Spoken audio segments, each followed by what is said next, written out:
Hey yo, welcome in. Chris, that's a kind of an interesting pick, actually. I need to play GTA 5. I need to play Grand Theft Auto in general. I started 3 at one point and then stopped for whatever reason. Let me just adjust some volume. It looks like the game's a little loud. Elgato, turn down, please. Yeah. That is a good pick, though. He'd probably be a nuisance. The first thing I thought is if you lived with a Snorlax, it would be bad, because then he would just, like, block the kitchen entrance from the hallway or something, and then you just couldn't get out of your house without crawling out the window. I guess he really wouldn't be the worst. That would just be an inconvenient roommate. I hadn't put a whole lot of thought into what my response to the question would be. What are some other really bad roommates?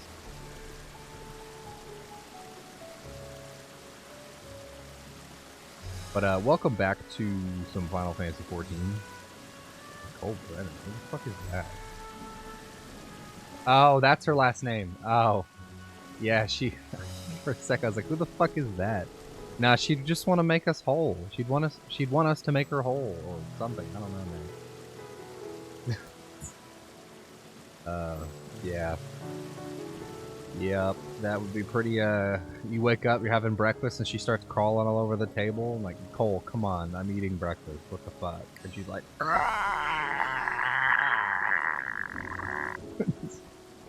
jeez. Nemesis! I'm taking a shit, and from the other side of the door, stars. Like, Nemesis, I am in the restroom. Quit it. I'm not with stars. That would be a pretty bad roommate, actually. Oh, that's really funny. Nicole, cut it out. I'm trying to eat my bowl of Captain Crunch. Yep. I'm just waiting for Code Veronica to throw a Nemesis at me. And then me dying. But he's asking if you want extra cheese on the pizza. Yeah, he just, that's all he'd say. He goes, yeah. That's funny. So off stream we did too much leveling. I've got a lot of the jobs starting to catch up. We're getting there. Next expansion, I'm definitely going to be doing Paladin for the tank class. The opening to Endwalker has me super interested. Navi, do I need to say why? I mean, I don't know. You'd always wake up on time, probably. I don't think it would be that bad. We always harp on Navi for her video game personality, but like in reality, the story narrative wise, it wouldn't be that bad. Yeah. Oh yeah, why do I have a little baby behemoth out right now? Look how cute he is. Yeah, look at him just hopping. Do it, lady. You know? Look at him just hopping around. Hi G-Law, how's it going? Rule number 3. Who the fuck is that? Oh, Luke is so cute!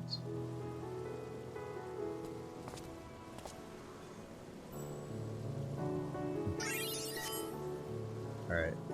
Let's go ahead and dive into some story. Yeah, we're going back to the Crystarium. What the shit is going on? What's going on there, dude? Alright, let's dive into it. See what's going on. Gratia! What's up? The returns to the Crystarium. Take this, Zilla, my spirit vessel. What about it?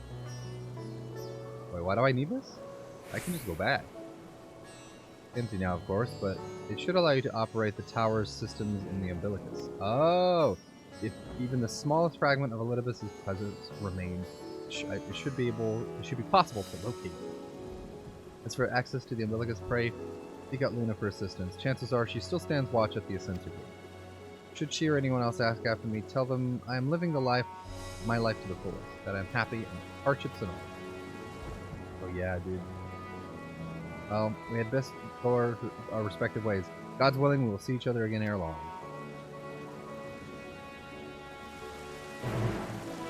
Dude, we're going back to the first scenario. Crazy.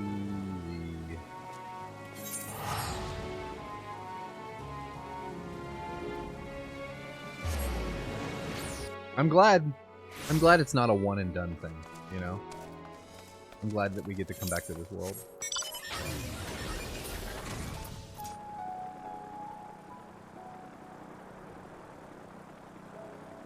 What's everybody's gaming plans this weekend? What do you got going on? I pre-ordered a couple of games via local stores I had sent transmission for, you know, being out in space and stuff. But I did pre-order Assassin's Creed 4 Black Flag Racing. I'm gonna be honest, we might be streaming that when it drops. 100%, for real. I also did the new Lego Batman game, and the Metal Gear collection, because goddammit, I need I need Guns of the Patriot off of PS3. I'm so happy about that. Zelly, you returned. You are returned. Yep, that's me. You been well? You and the others? There's no shortage of troubles, but we're well enough.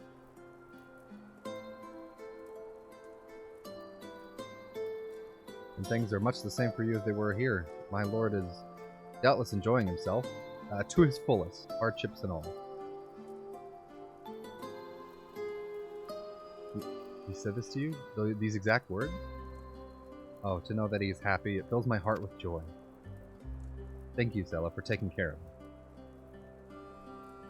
The next you see him, please tell him not to overexert himself. Futile request, though, it is. All good. I'm wearing my glasses with this helmet on. I don't have the visor closed, I guess it doesn't matter. Tell him that all is well here. The peace you gifted us continues, and we work hard to build new lives for ourselves. In the course of this, we occasionally bicker, but we've never been more optimistic for the moment. If I had to mention one dilemma, it would be the question of our governance. Even as we speak, debate rages on how we should run the city in the Exarch's absence.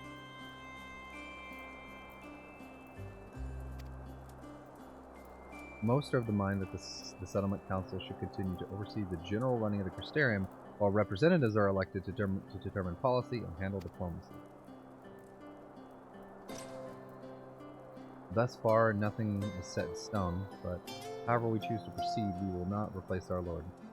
No one could.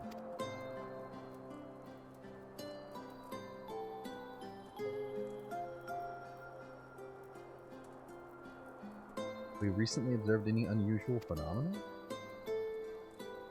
No, I cannot say that we have. Curious that you should ask me this question, though. Some days ago, Rin came and asked the very same. She was rather unsettled. Stark contrast to how cheerful she's been of late. I haven't done any of the Eden stuff. I think that's Shadowbringer's raid stuff. I haven't done it. I don't know if that has anything to do with it. Rin has been dedicating herself to the restoration of the empty, you see. I remember that part, at least.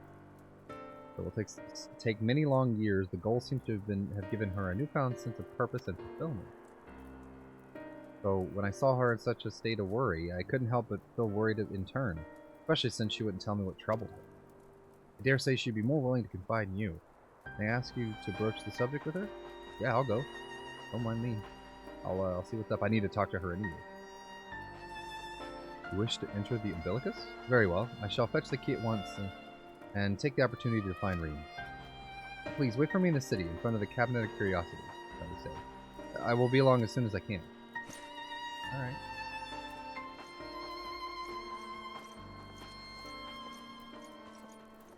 Alright. Interesting to be back. You were reading that in my bottle. That's too bad. I'm reading it to you. Oh, look at the staring in here.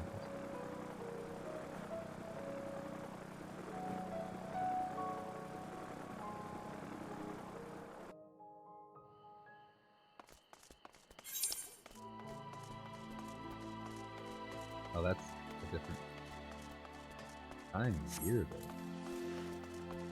is that?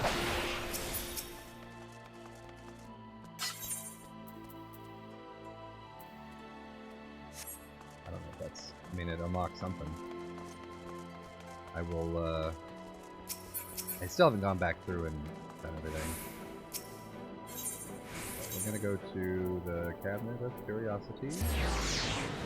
We should be right outside.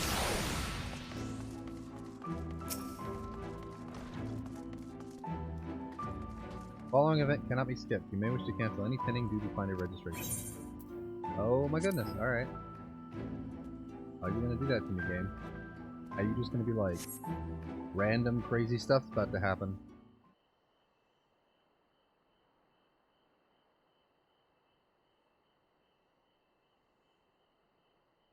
Oh, is this... No, this is one of those weird, like, everyone stops to talk to you for 15 minutes scenarios. Do my old eyes deceive? It truly is Zella. Hey, what's up? Ah, full glad am I to see you hail at home, my friend.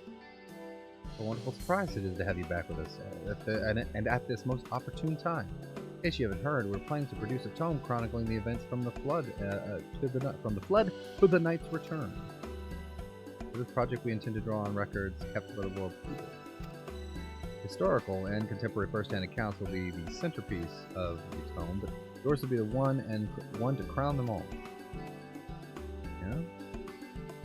Been asked to contribute a chapter on the soul, a subject that is key to understanding much of your endeavor. In the course of developing the spirit vessel, I gained valuable insights to travel beyond the rift, knowledge that will allow me to attest to your existence and deeds. What are English words?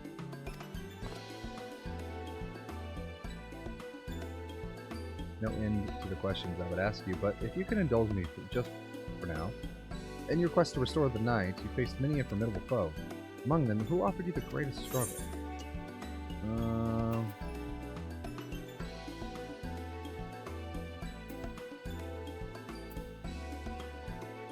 Hades, who bore the burden of his people.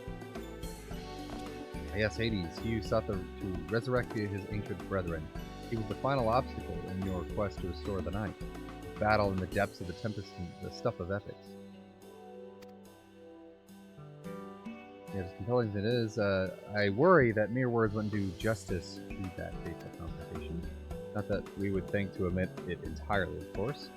No, at the very least, we will impress upon readers that it was the climax of your hero's journey. I know you'd love to talk his ear off, Morin, but we really should be on our way. Those documents on Yulmore won't collect themselves. Of course, afterwards. And afterwards, would you care to join me for tea? I was hoping you might clarify a few points in your treaties. Till next time, then, do tell the others to look after themselves. Our overzealous friend in particular, remind him not to overexert himself again and again until his ears fall off. That's what it takes for him to take it to heart. Goodbye. See you all.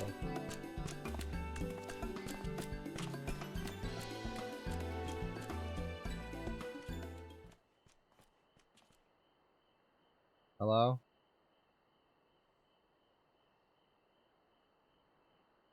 Is that the Warrior of Darkness?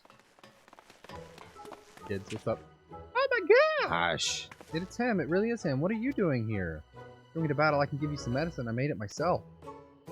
That's not Riki. You'd only give him a stomach ache. These kids have like really interesting models. Like his hair and like, I don't know, just do we normally have kid models? I think we have some rarely somewhere, but they just look really good. Come to see Morin to get his advice. Well, he went that way, so one of the guard finally agreed to teach us how to fight. But first, we need to choose a fighting style. Well, I know that I want to be a mage. Arkel isn't sure. Magic isn't really my thing, so I was thinking to take up the axe, or the sword, or maybe the bow, or all three. Do it. They all seem right, but it's hard to decide. So I thought I'd ask Morin. He knows a lot about them. About lots of things. He's in here? Yeah, like I said, he went that way. Ooh. Why don't you have the Warrior of Darkness choose for you? Do I get to pick your job? What do you think suits Arko best? Axe, sword, or bow?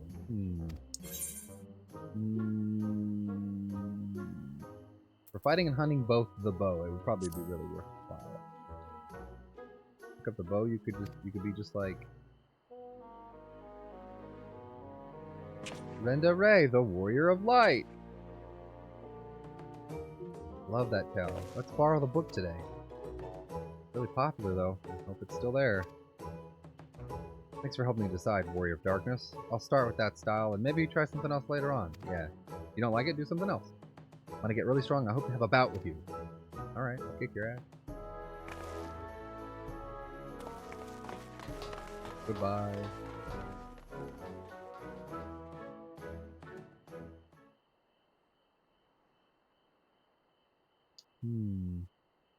Still waiting on Reen and Lena. So, such fun he's been having basking the adoration of musty old bookworms and wide-eyed younglings. But does he spare a thought for me? Of course not. Hello? It's you. I waited and waited and waited, and he won't so much as acknowledge the presence of his beautiful branch, even though they're right there. Such a heartless thing, our sapling is. Cold and cool and heartless. Oh. Oh, faithful Faoul, loveliest of branches, how I have missed you. If you truly miss me, you would have cried for me at the top of your lungs the instant you arrived. To make up for it, you will call with twice the passion next time. Though, for there to be a next time, leaves a few struggles to overcome. My adorable sapling, the world is on the verge of destruction, is it? A little bit. How do I know this? Joined as we are, spying on you is as simple as sliding down the back of a rainbow. Would that I could aid you in your quest, but the fate of we Fae folk is bound to that of the star. Whither it goes, so too do we follow. Such is our way. The most I could do for you is spare you the pain by gifting you the sweetest of eternal dreams. But if escape's not to your liking, then you must struggle with your fellow mortals. Yeah, I need to stay awake. But here are the ones you're waiting for. I wonder what manner of conclusion awaits at Tale's end. Alright, good to see you.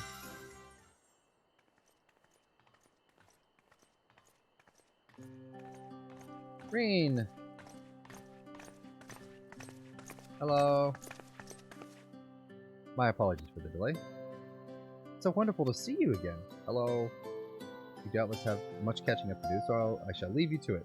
I've taken the liberty of unlocking the umbilicus, and you may enter at your leisure. Thanks. You have a good time.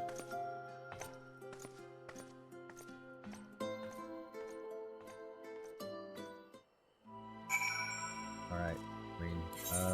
Should I? I'll go ahead and dump XP into this. I'm relieved to hear that everyone is well. I have this feeling, like a pit in my stomach. I was afraid that something might have happened. My helmet's on. Maybe I'm overthinking things, but it's just that I'm the Oracle of Light, but I've never spoken with Hythlodaeus. Never once heard her call. Even so, I've always had this feeling deep inside me, a connection to something immense. The past few days, though, that connection has wavered. As if that immense something was distant, then close, then distant again. And then the other night, I was jolted awake by the feeling it had been completely severed. Wanting some fresh air, I went to the window to open the window, and to my horror, the sky was ablaze like during the star shower. And I blinked, and everything was normal. Next day, no one said a thing. No one else had seen what I had seen. As far as I could tell, nothing was out of the ordinary. I began to wonder if it was a figment of a half-remembered dream. Well, what are you not telling me? Well, I will tell you now. I have to know, please. It doesn't matter how terrible it is. Okay, so the world's ending. Worlds are ending.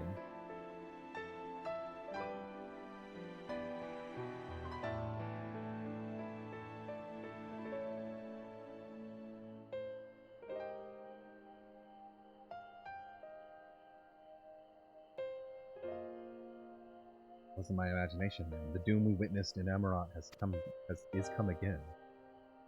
I can't believe it.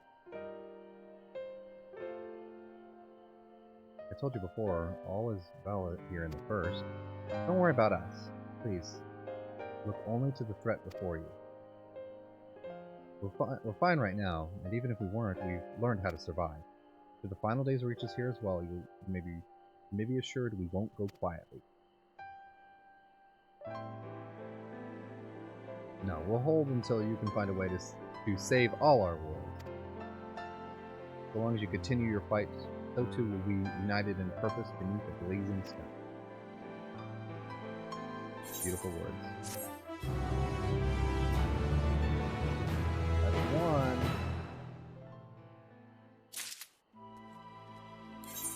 Let's switch that. Also, we got... Oh shit, I forgot to use these. Yeah, we're gonna use these material containers and pull some random, minions. I think I have that one already. Turtle. And ironwood coffer. 30, is it finally higher? 39? A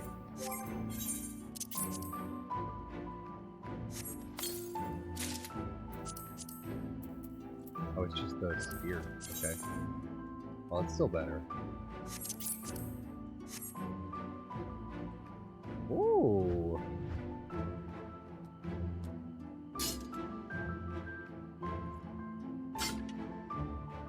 Yeah, pretty good. I like it.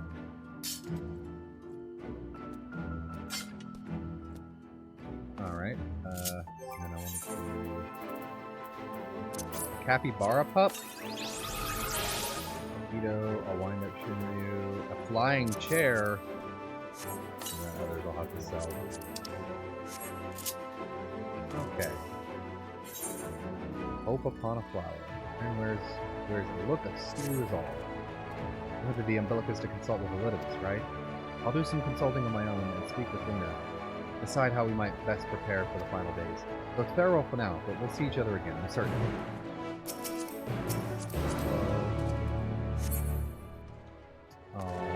Alright, let's do the octave.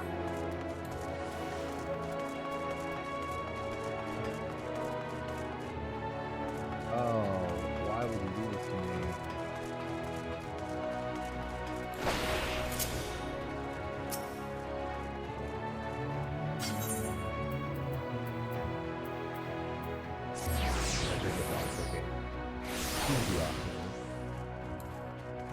Whoa.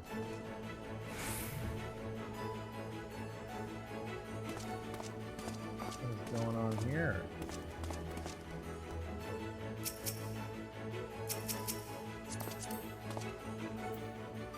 I don't look at me.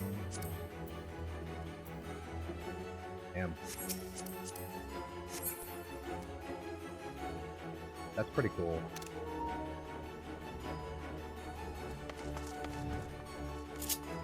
That's pretty cool. Everyone's all geared up like that. Stay engaged. Alright, let's head inside. And hopefully we get some dope dialogue with Elidibus. I thought he was gone, but I guess he's just sealed in the tower, right? Because, yeah. Yeah.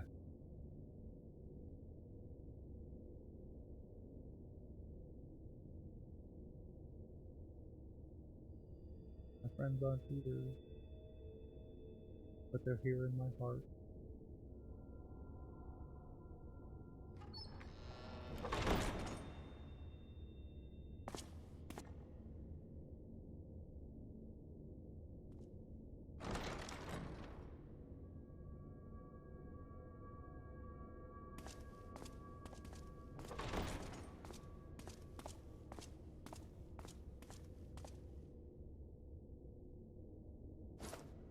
Hello?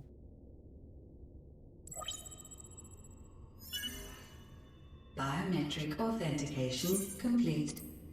Please state your business. I need to see Elidibus. Is he in there? Acknowledged. Reinitializing Circus Tower systems. Searching for Elidibus entity.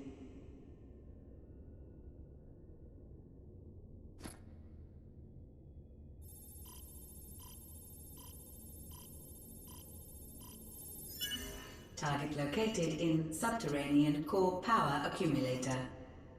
Projecting image. Oh, hello. My home. My friends. No more than a dream. Oh.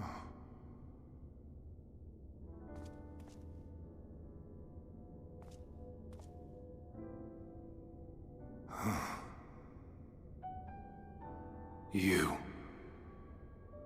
Why have you awakened me? I no longer sense those places beyond, or Lord Zodiac. You must explain all. Yeah, listen, some shit went down.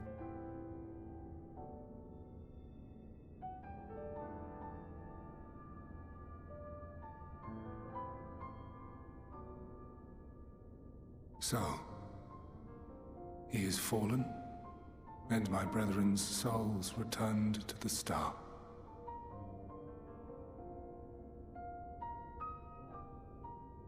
The doom we sacrificed so much to prevent is come again. Old burdens now yours to bear. But if this is Fandaniel's design, then I, as Elidibus, have a duty to fulfill. Your unsolicited act has restored to me some few memories of the convocation. Such knowledge as I have, I will share. Okay.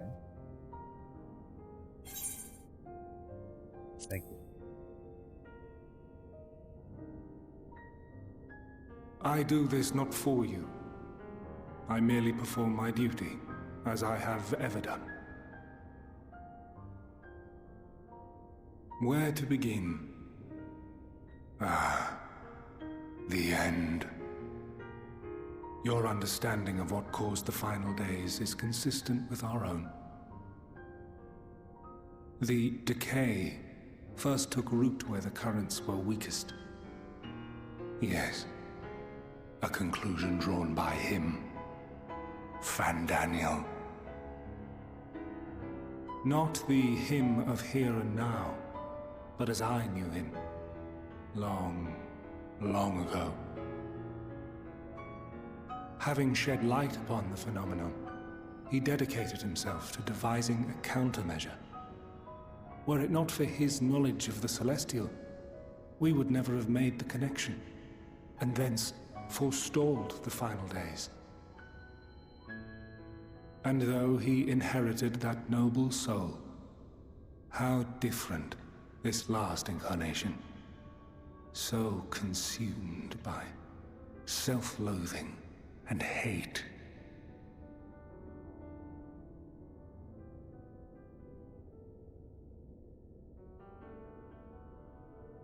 Elpis. Yes, the name is familiar to me. The flower? Yet I know it not as a flower, but a place. Hmm? A testing facility for determining which of our creations were fit to be released into the world. Many worked there, and before joining the convocation and assuming the title of Fandaniel, he was their chief. He was Hermes.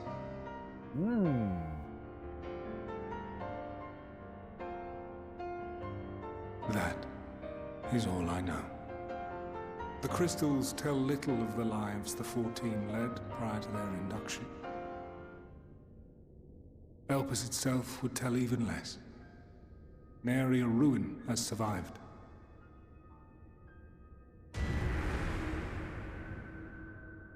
Wait. I saw you there. In Elpis. Hmm? No. I did not. But I did. I did. A lingering trace of impossibility. And a truth that fills my heart.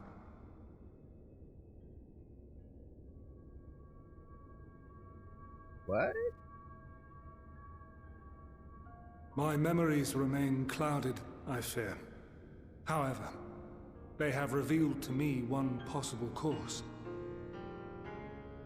You must travel to Elpis, to the time when Hermes served as its chief. Hmm? You time traveling? In glimpsing the Exarch's memories, not only did I make his summoning magic mine own, I also mastered the workings of this tower, which, having absorbed my empowered essence, now harbors an abundance of energy.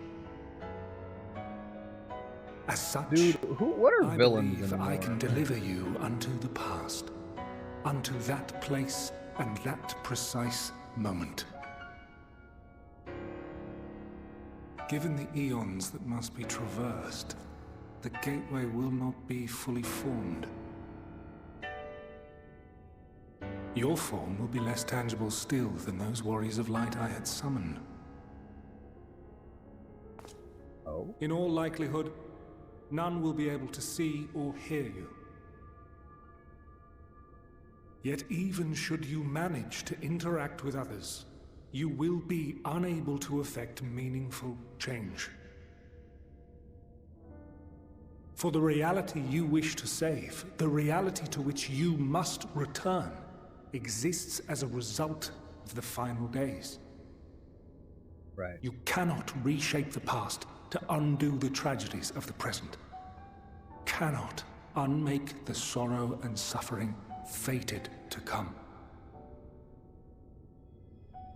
In full knowledge of this, will you still entrust your life to your foe and make the journey?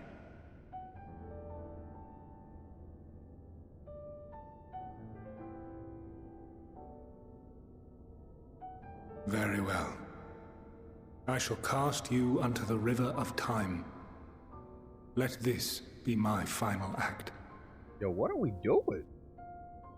You must input the commands. I no longer have the authority. First, you must reconfigure the systems, that the tower's ether may be channeled for the magic.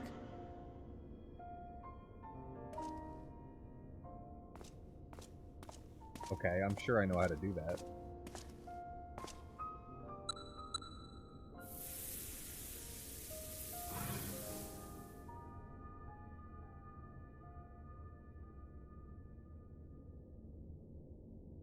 The preparations are complete. The gateway will soon open. Return at once to the ocular.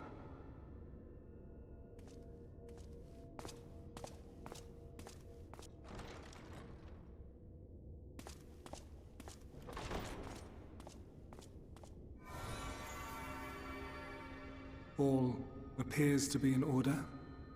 The ether flows unimpeded.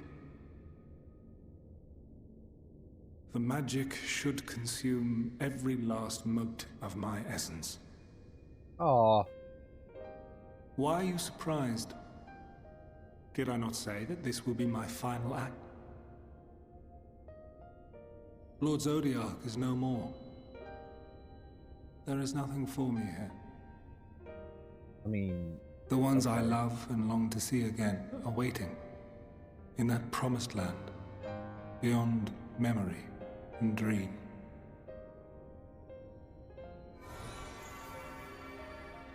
Now go, warrior of light. Go, and do not look back. Oh, man. Okay.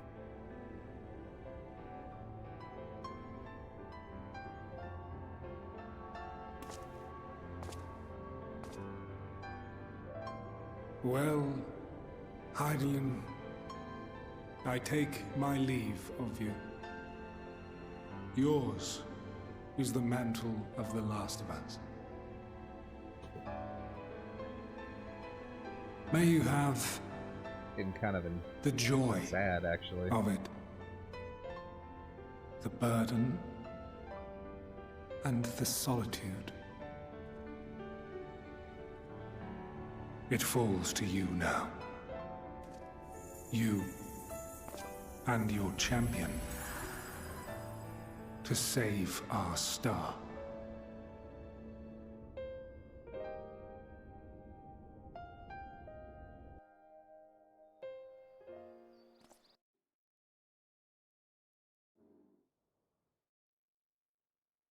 Okay.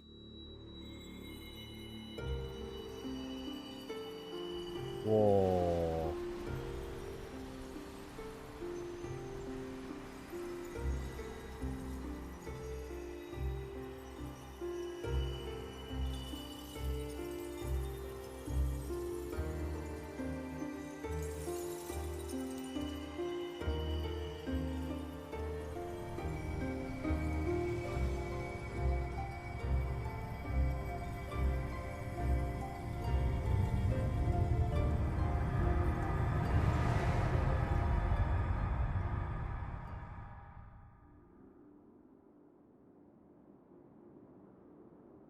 Ooh, hello.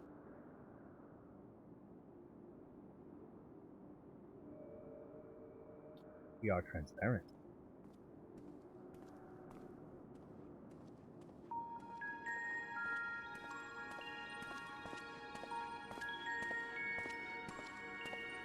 Those are people.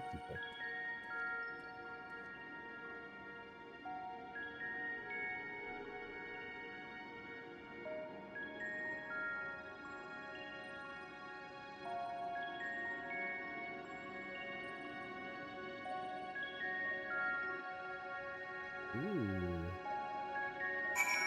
Very interesting. Take the profile. I'd like man.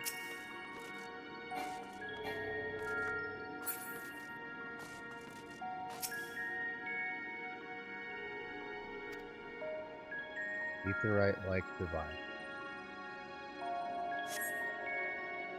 Fire attention to channel focus your energy you fail to tune with the device. Normally Simon operates differently. Okay. And stands dutifully at the etherite-like device guide for this facility in all likelihood. Doesn't seem to notice me though. You attempt to get the man's attention, but he sees or hears you, he gives absolutely no indication. As Elidibus warned, it appears your form is intangible. How are we getting back, by the way?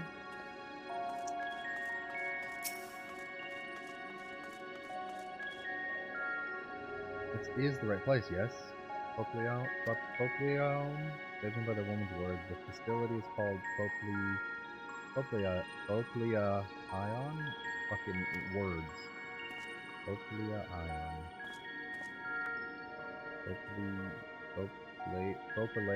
Popaleon? I don't know. You attempt to gently prod the woman to attract her attention, but feel nothing. Seems that neither does she. Dude.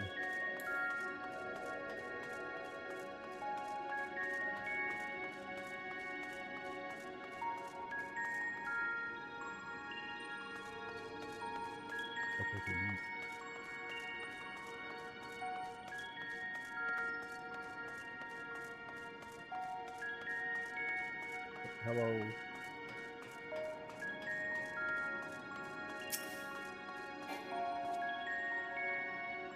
A remarkably large man wears a black robe and a half mask.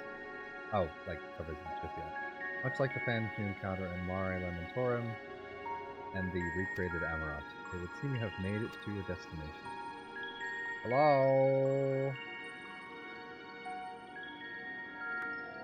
Gesticulate wildly and shout all manner of greetings and obscenities, but the man does not so much as glance in your general direction.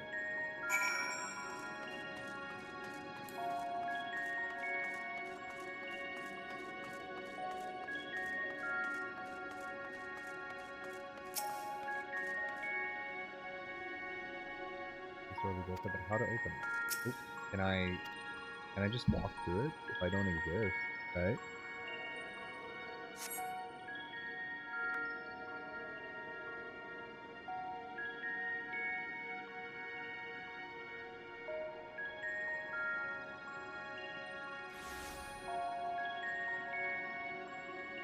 And here we are, Elpis. Well, well, how rare to receive you in person. To what do we owe the honor? Oh, just a few odd tasks. We'll be here a while. Okay. You're welcome to stay as long as you see fit, of course. As a matter of procedure, however, I must ask that you kindly remove your masks.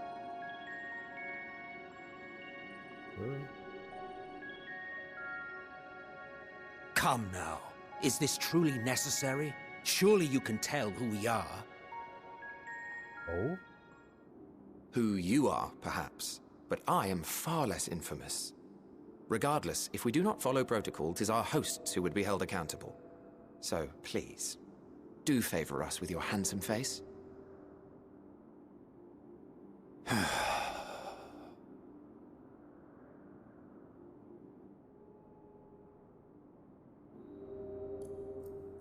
Oh. Hello. He actually looks... Okay.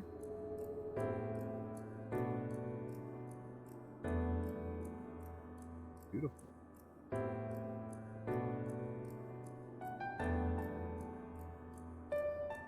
Can you see me? Satisfied? Oh my goodness. I thank you for My your boy. cooperation.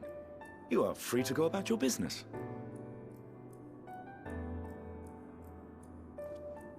Who's this other person?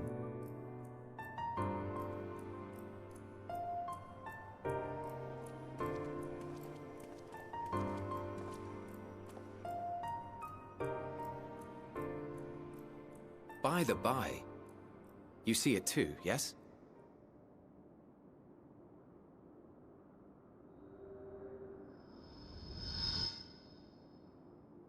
I haven't the foggiest what you're talking about.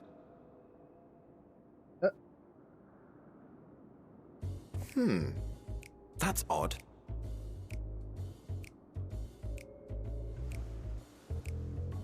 It's right here. A bit thin in the ether, but there's no mistaking it. The color of its soul is almost identical to Azem's. Okay. Do you suppose he Pronunciation created it? Rather unusual for a familiar to have a soul, though.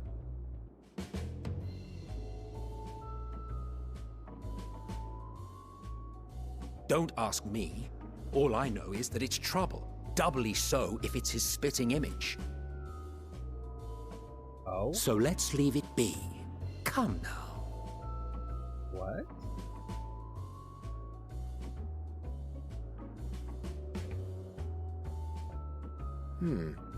It's trying to say something, but it's literally too intangible to form words.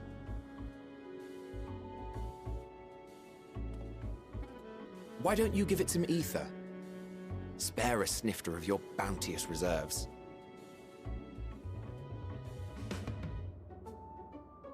Who do you take me for? Why, a dear friend, of course. One who wouldn't let acts of kindness, such as my accompanying him on errands to far-flung outposts, go unrewarded?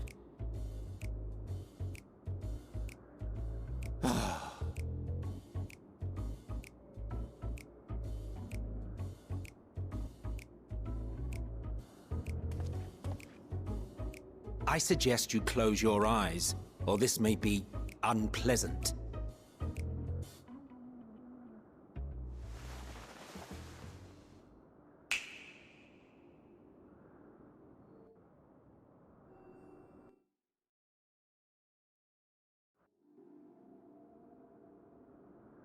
You may open your eyes. I'm opening them.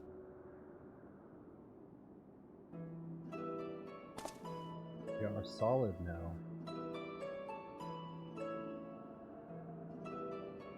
Are we the same size?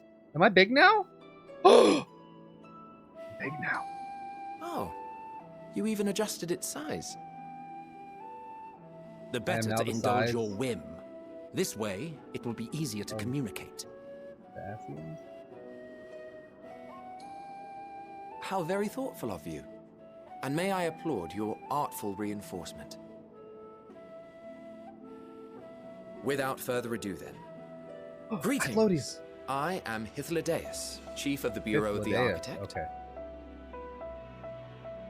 Sulking beside me is the most honorable Emet-Selch of the Convocation of 14. And how might we address you, my new friend? I'm Akira, but you called me Azim, so whatever works. A fine name. And I'm pleased to see you understand our words. Oh yeah, we like speak the language now for whatever reason. So tell us, whence have you come? The thinness of your essence suggests you weren't created here. How do I... You do not know? Or cannot say? Allow me to ask a different question then.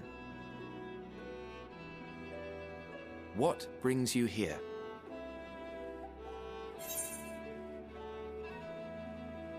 I seek a man named Hermes.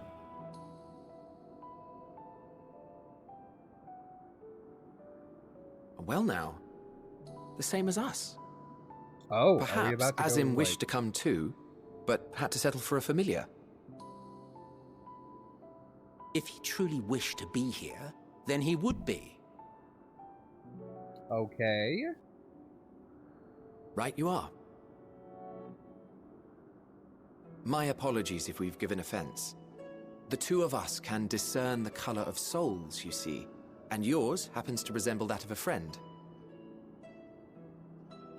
And with your purpose matching our own besides, we jumped to a hasty conclusion. We are here to speak with Hermes, the chief overseer of this facility, which we also intend to tour in order to gain greater insight into the man's work. Oh, are we going to tour too? We, I say, though this is Emet-Selch's charge.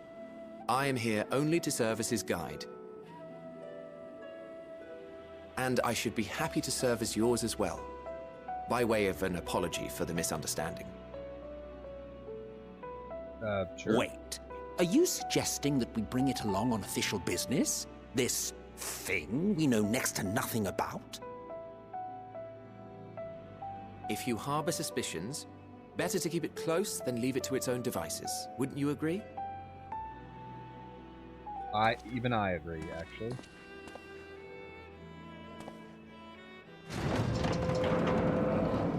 Besides, having a mysterious life form in tow is the norm rather than the exception here.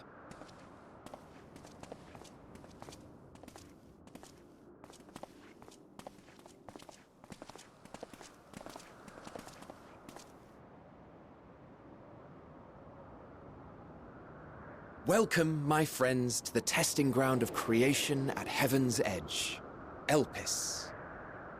Woo! The world unsundered. Elpis. Dude, we in the past. What the heck?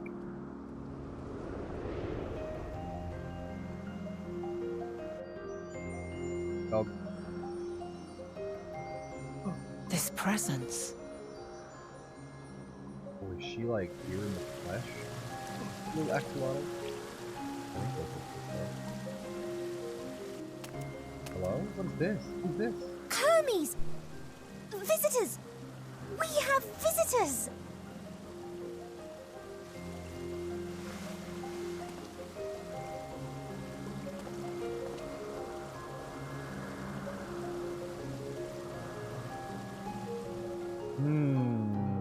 Things are getting very interesting.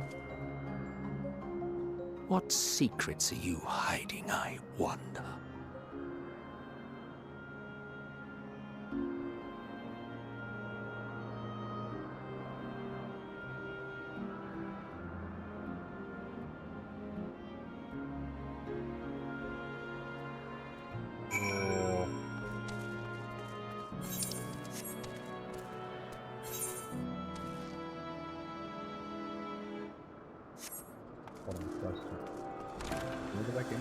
So this is not Meteorite, then.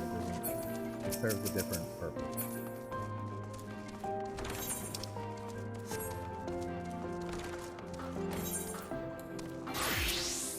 Alright. Hythlodaeus. Hardly my first time here, but the scenery never fails to take my breath away.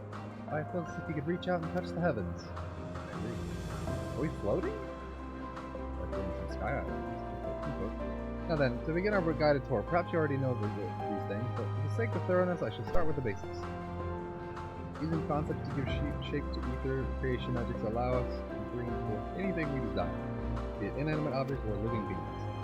Anyone may conceive of concepts, but they must all undergo evaluation of the Bureau of the Architect.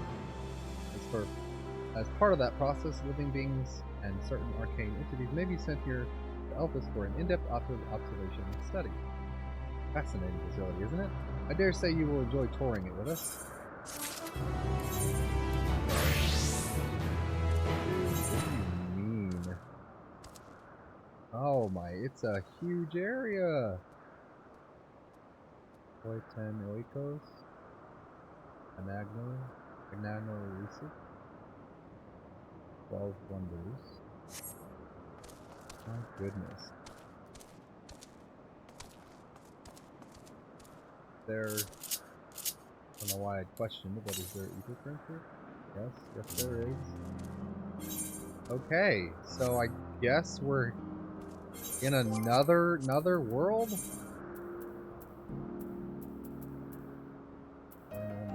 The moon and then the past. What do you mean? Dude, we are globetrotting this expansion. Alright, so we do have some ads coming up.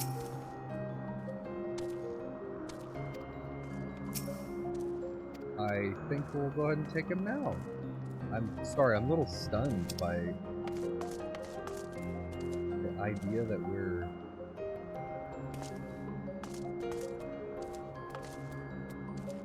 Huh. Alright, yeah. We're gonna go ahead and take a break to let these ads play through.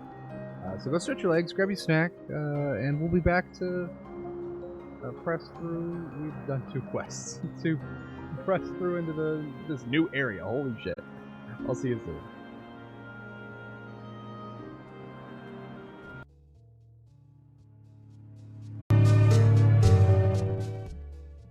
Alright, we're back. Let's get to it. Holy shit. Also, Urki, congratulations on 135. Very nice. Alright. Hythlodaeus. A gift. Now then, our friend Hermes. Aside from overseeing the facility, he also conducts his own research. Chances are he will be at the main observation hub, so let us seek him out there first. Tired as you are, however, you stand out a little too much. Our dear Emet-Selch wishes to keep a low profile on this visit. So, do you know how to make a robe? The basic concept will do. No? In that case, Emet-Selch, no. Your whim, your responsibility. You're getting not another thimble of ether out of me. He scrimps sometimes. You'd think he wasn't a nigh bottomless font of magic. Okay. Very well, I shall make the robe, but perhaps you can assist. Come, let us search for the requisite material.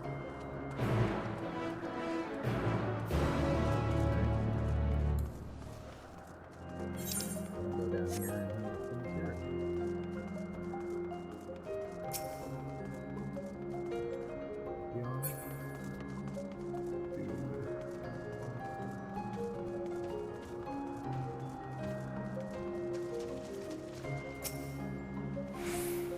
Yes, these creatures should suffice.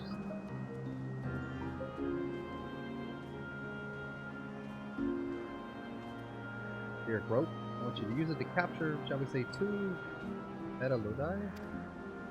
There are 3 species here, I believe. Any 2 kinds should serve. Now, I should mention the strength of the rope is tied, no pun intended, to the strength of its user. As your ether is still thin compared to ours, you'll need to weaken the Hythlodaeus first. Good luck. I thought that Kanye Hythlodaeus.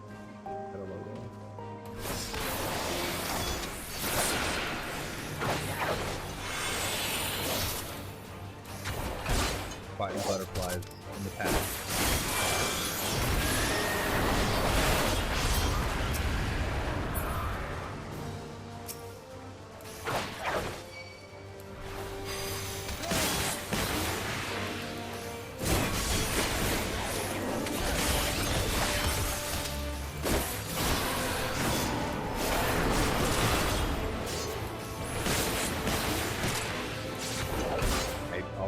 start that. Gotta have it. Oh, I'm not supposed to be killing them.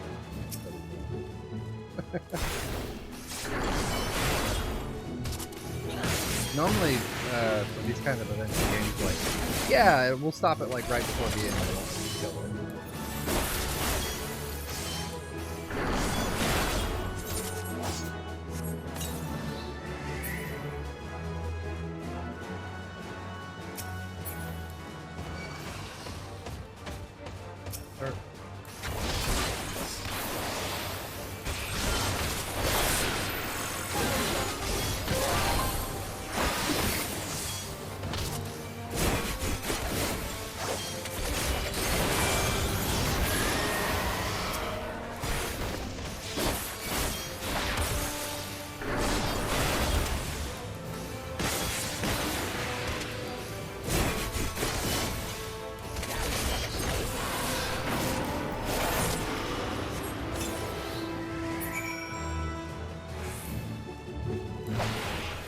Alright.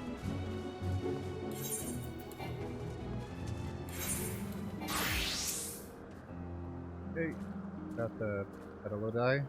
Come, let us see.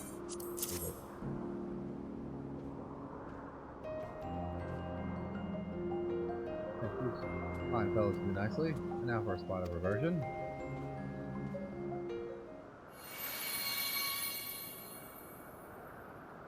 There, it's ready.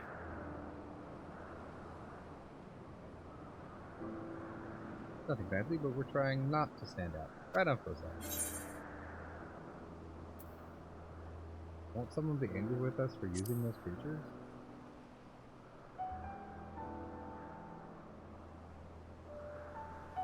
Oh, it's fine. There's no one around to tell us off. And besides, we can always make more Elidibus. They need only a tiny amount of ether.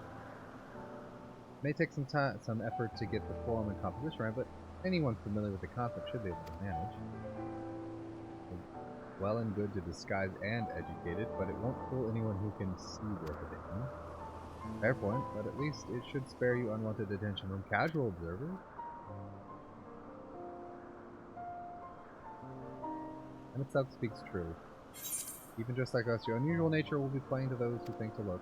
Should someone question your presence, don't make up excuses, much less try to explain what you actually are. No, best to simply say that you are familiar. The question is whose? Of course, Aslan's. If you say you belong to him, people will give you the benefit of the doubt for any and all outlandish. Avoiding our associate's absence. For lack of his presence, absolutely. Were he here, he'd have been the first to propose the idea, and you know it.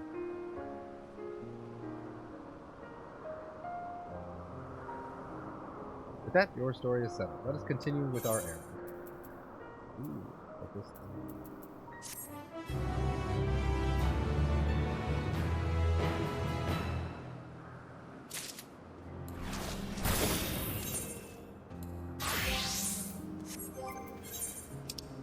Is this like better gear, or is it...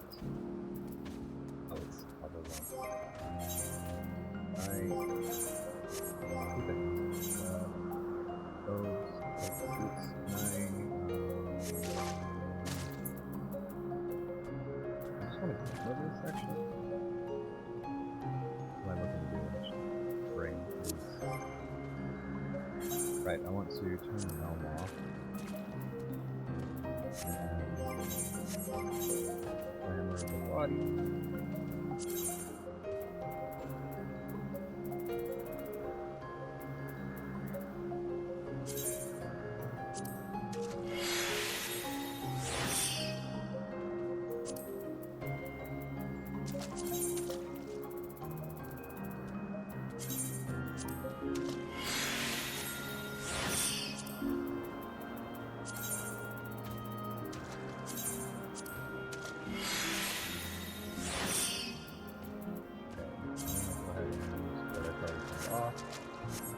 Alright. The gauntlet should be fine. Wow, I like that we got our little middle mask. Alright, ready? Ready to continue on if you are. Search of Hermes. If you're ready, let's continue along the path to Anagna Research. The place serves as an observation hub and residence both. Someone there should be able to point us in the direction of Hermes. Alright.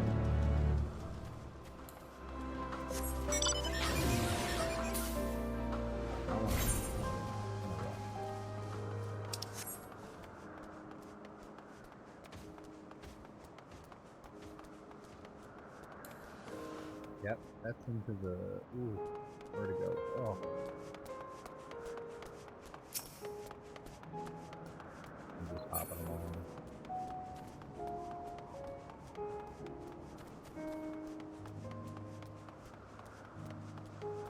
Oh yeah, when we get to level 87, I could just start accepting level 87 to ensure I get to level 88. Today I have to actually level my main job. It will be surprised. Alright, hello. Hello, random person.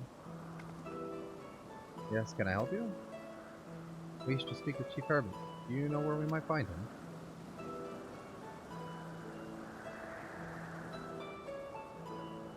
Well, by your mask, I assume you're one of the 14. I wasn't aware there would be visitation. When you ask, it's something of a surprise. Your discretion in the matter would be appreciated. My lips are sealed. The Chief should be out conducting observations as usual. His focus of late has been aquatic creatures. So I expect you will find him at one of the pools. The pools, you say? My thanks, and apologies for disrupting your work. Say, Hythlodaeus. I've never met Hermes, you know him well, do you not? In the case, could you simply find him by his ether? I bet I could. As you know, Emet-Selch and I can discern the color of souls. Just you two specifically, or just is that like a habit people have, or something like that? By the same token, we can also see ether quite keenly and from great distance. With this skill, I could readily locate Hermes, but I thought it would be a waste of an opportunity. We're here to perform an assessment, after all. By searching the ordinary way, we stand to gain insight into Elpis and the man in charge of it. This is much for your own enjoyment as like as not, but point taken. Going to accommodate us, make yourself useful by helping us look for Hermes. According to his profile, he has short, dark hair. As you know, it's because we're in Elpis that we don't have our cowls up. A special exemption due to the need to be aware of dangerous creatures. Elsewhere, we do exhibit our individuality. We do not exhibit our individuality. It's unseemly. It's all common sense, but I would not assume you to possess it. It's a rare treat indeed to be able to search for someone by their appearance, and I thank you for humoring me. Come, let us find our man. Really,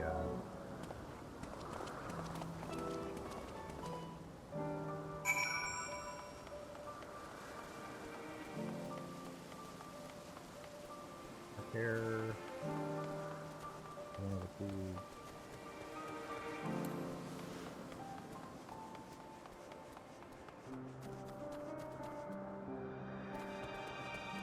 Yeah. The winged girl.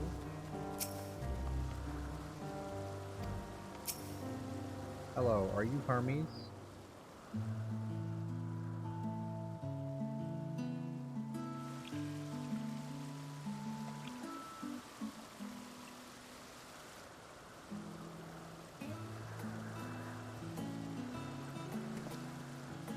Ah, you are...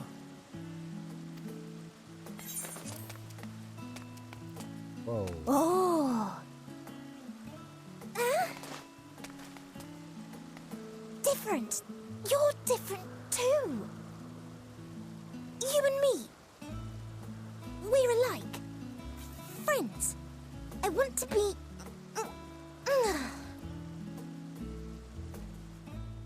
Wait. Please. Wait.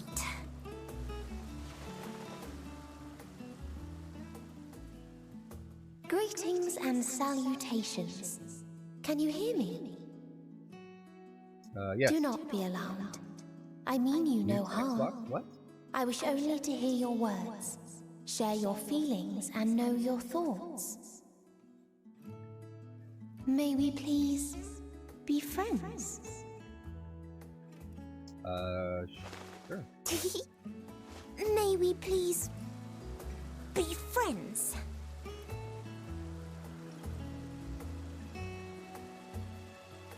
Ah, I see you found him. Yes. Hythlodaeus! It's been a while. Too long, I think. Too long indeed for close collaborators. On this blessed occasion, I bring not only myself, but others who long to speak with you.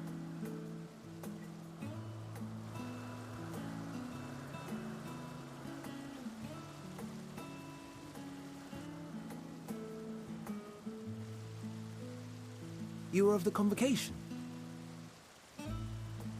Emet-Selch at your service. Do I have the honor of addressing Hermes, Chief Overseer of Elpis? You do.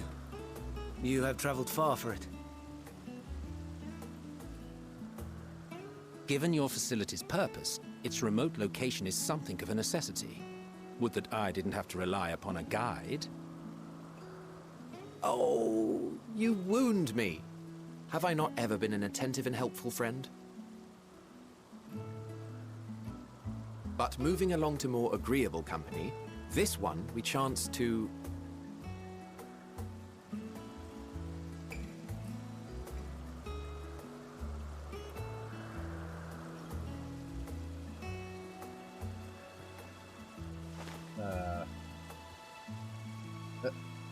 Well, you certainly have her attention. Is she one of yours, Hermes?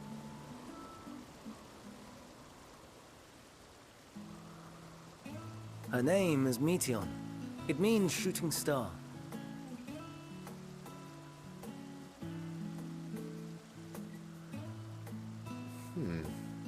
If I may make an observation, her ether is terribly thin. I fear she might dissipate at any moment. Nor do I believe you've made a submission to the Bureau. I would remember such a concept if you had. I haven't, as you say. I judged it too early. She's a pet project of mine, still undergoing preliminary testing. But rest assured that I will attend in person ere long. Very well. Being an authority on flying life forms, I appreciate that you are exacting in your work. I shall look forward to your submission. If we have finished with the perfunctory chit-chat, I would discuss official matters.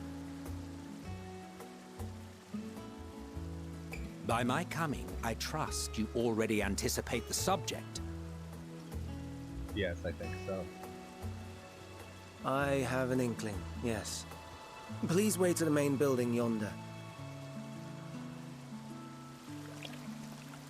I shall join you as soon as I've returned these creatures to their homes. What's wrong, Hermes? An amystoma is missing.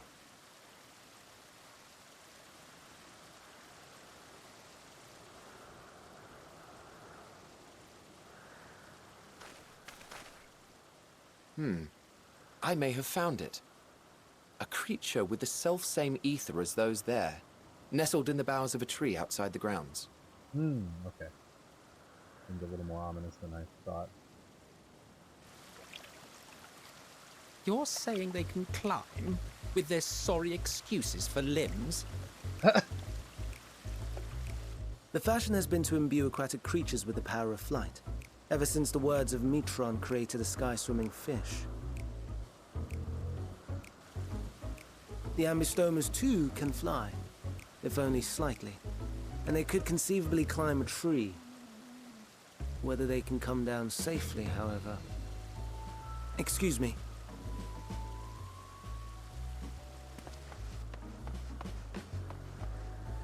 I'll help, too!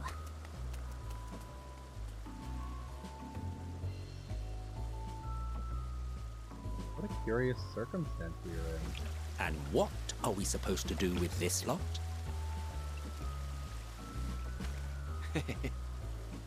May I suggest we split up?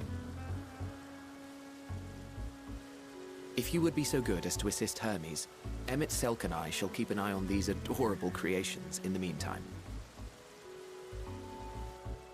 Sure, I don't mind. Both.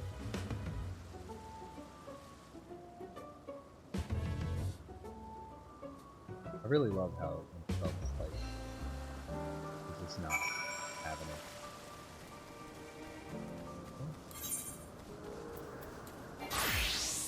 Don't mind me.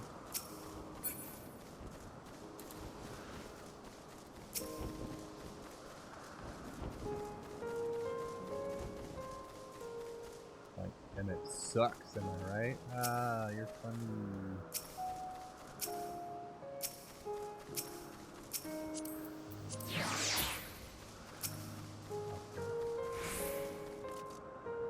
Also, hi Ventus, how you doing? Hermes and Meteion have found their quarry, a creature known in this age as an Endwalker.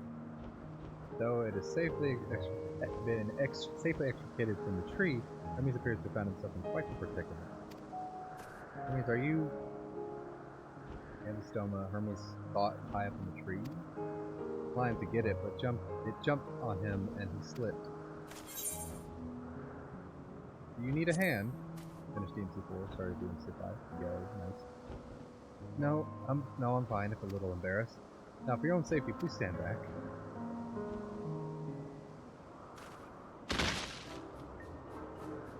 Oh. Oh.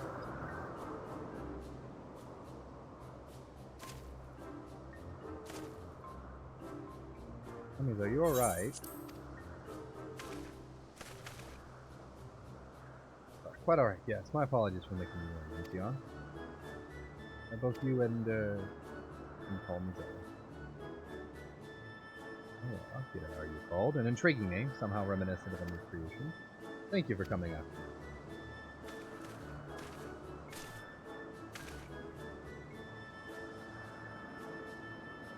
For you, little one, you must be more careful. Oh, look at it wiggle! You'll be able to fly, but it doesn't mean you cannot fall and hurt you. Oh, I'd all forgotten about its fellows. Okay. Really, what a relief. I was thinking Emet-Selch and Hythlodaeus when I returned to them. First, without witty distraction, by the way. Overseer Belfast, permit me to welcome you to our facility. Hope you will enjoy your time. You know, it's so weird we're getting villains that are good guys. Like, it's like the line between good and bad is very blurred. And it's like the passing of time like makes people do things. And maybe we perceive these as good things, but maybe they're not. They're good or bad things. And like they're acting how they feel they should. And I don't know, it's a very gray zone story. I love it. And thousands and thousands and thousands of years will pass. You might change a little. You might decide you want to die or something.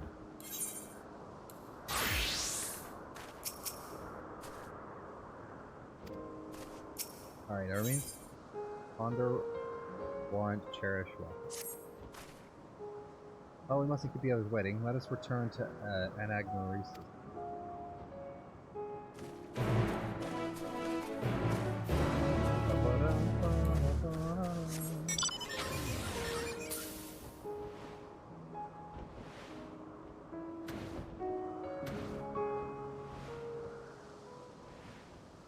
Have it.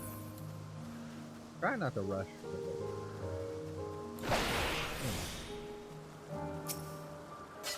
Alright. Apologies for the trouble. Owing to your kind assistance, all the Endwalkers are safe and well. I will presently send them back to their space. Do go on ahead to the main building. Upon entering, you'll see a table and chairs, a meeting area. You may speak there. Very well. Take care not to let the creatures slip away.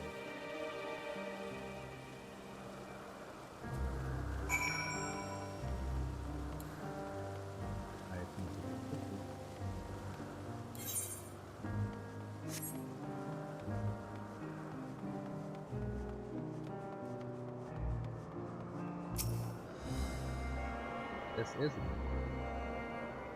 Okay. Go. Okay, let's hear it. Other vocabulary. The world unsundered altar.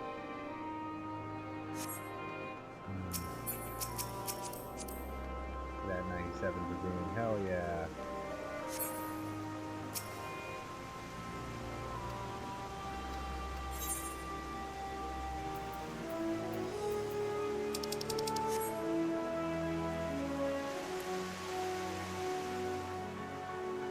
Oh, I'm seeing the sky underneath. Oh, okay.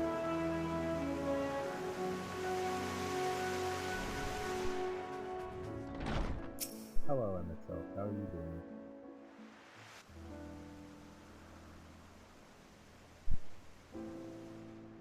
This appears to be the place.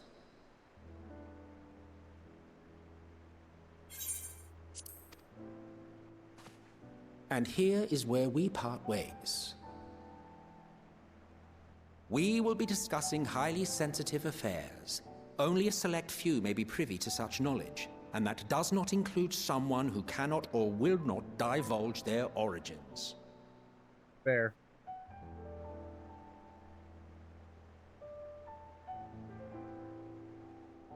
What? Will I have to remove you by force?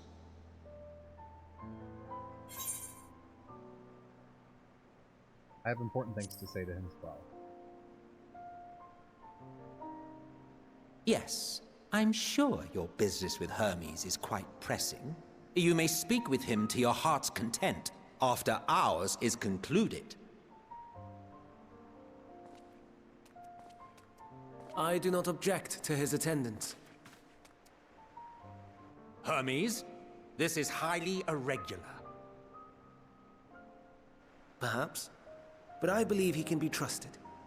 Meteion would not have taken to him so quickly otherwise. Moreover, the presence of a third party may help me to maintain composure.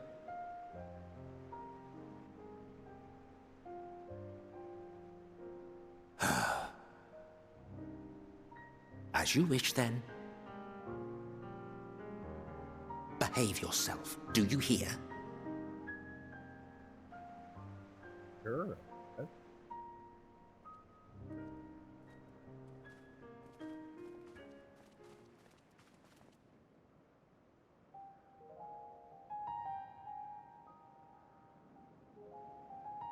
So, it's finally happened, then. Aye. Van Daniels declared his intention to step down, and named you as his preferred successor.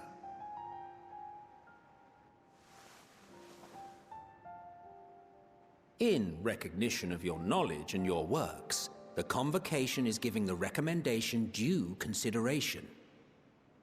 As one who does not know you personally, I am to use my impartial eye to take your measure. And above all else, to ascertain your disposition towards the invitation.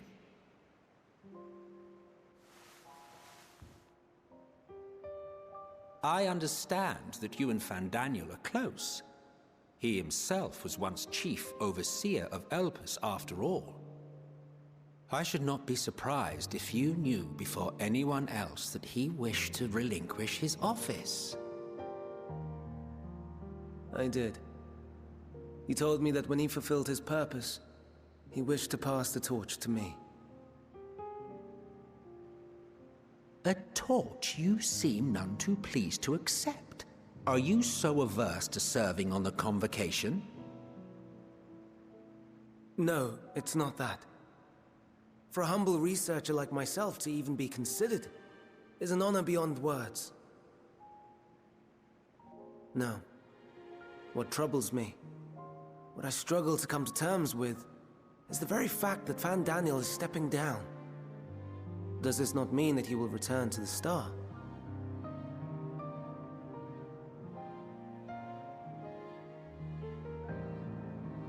Of his own volition, yes, like so many others have before him. Return to the Star? Does that mean die?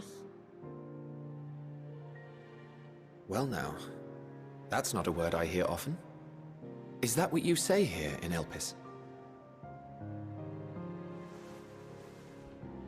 Mankind is the life of Aetheris. Each of us, a drop of blood flowing through its veins, bearing sustenance. In our finite time upon it, 'tis our duty to make it a better place, that all who call it home, now and in future, may abide in happiness.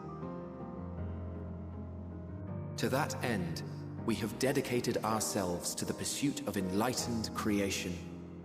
And by our efforts did we transform this once untamed wilderness into the peaceful paradise you enjoy today. To return to the star whence we came is a privilege afforded to we who have so loved and nurtured it. A choice embraced by those who have lived their lives to the fullest, in service to our world. And when they depart upon this journey, it is beautiful, always. The 14 are no exception. 'Tis believed no occasion is more felicitous than the fulfillment of one's duty. Our office becomes our lives, and to retire is to return, or so the majority of us hold. Some few have elected to eschew custom.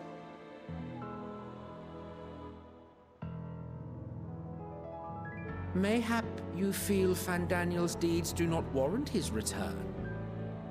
Yet you should know his accomplishments as well as any. During his time, he conceived of countless outstanding concepts. And channeling the wealth of experience he attained here in Elpis, he brought forth many new specimens. I know of all this. I do. It's just, I cannot fathom why someone so great and wise, who could still do so much good, would want to end it all.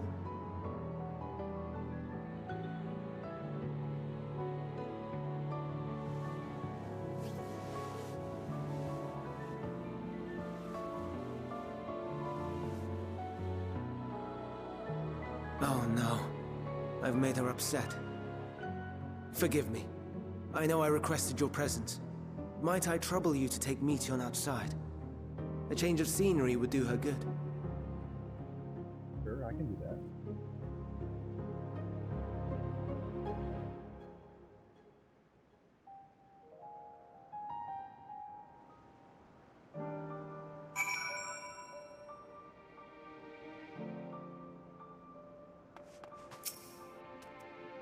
Sorry, I did want to... I didn't mean a walk. Perhaps we can go for a walk. It'd be nice. Yeah, he's very reluctant. Just gets sad when he thinks about death. Another's sad, I'm sad too. That's how I am. How he made me. But don't worry, I'm fine now. Why did you come here? I can't really talk about it. To learn about Elpis and Hermes? Ooh, teach you. I can teach you. Take turns. I tell you something, then you tell me something. Sure, sounds like fun. It will be, it will be. Where to start? Ah yes, let's talk to Memnon. We should be near the ether. I'm not good at explaining what Memnon is, so I'll have him explain instead. Very cool.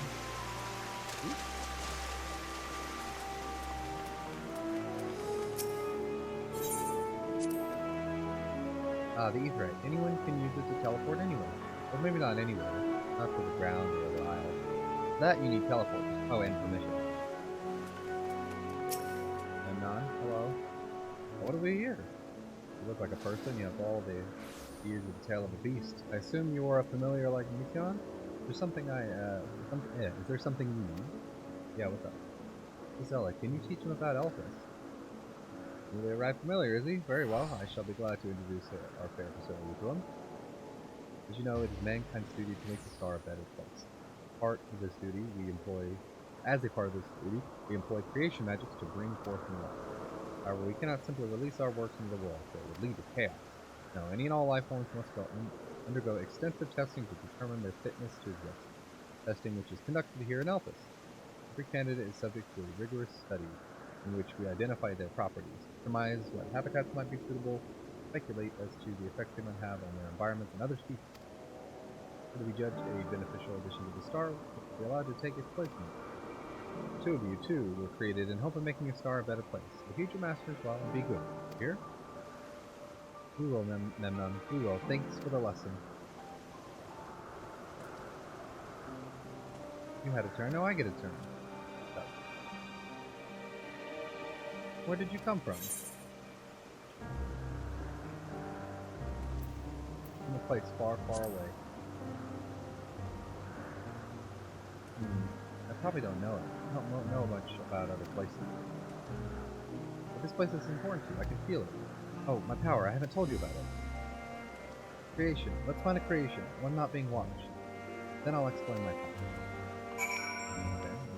Creation not being watched.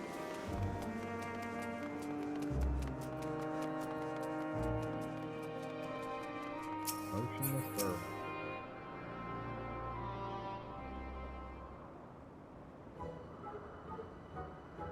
Oh hey, it's that bird that you are afraid of. Oh, this creation is perfect. I don't remember seeing it before. Perhaps it's new? Anyway, I'll try what he gets mine. That's my power. What does he say?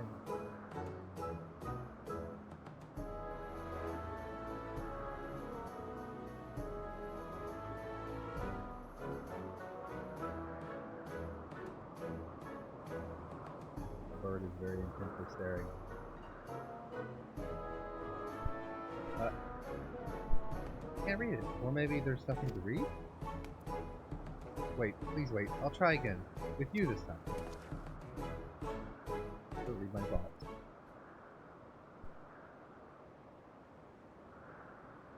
Greetings, can you hear me?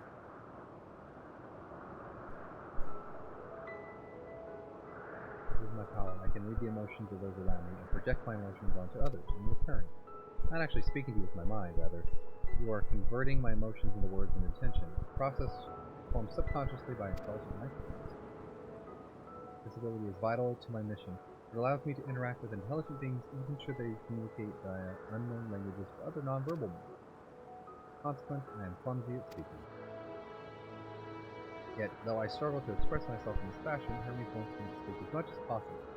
Everyone has thoughts and feelings that they may wish to hide.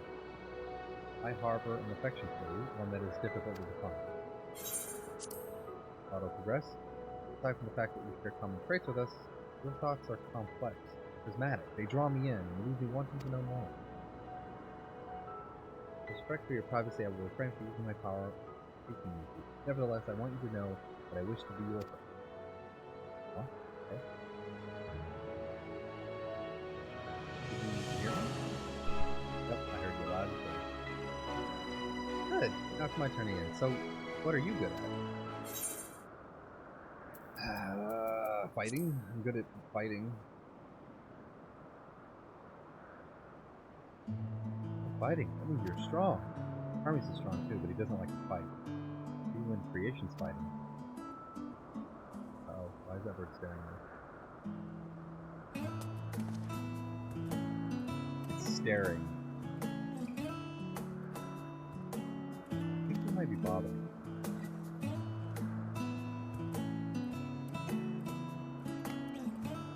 Let's keep going. We'll go and see UNT next. He's usually in a small building. On the west.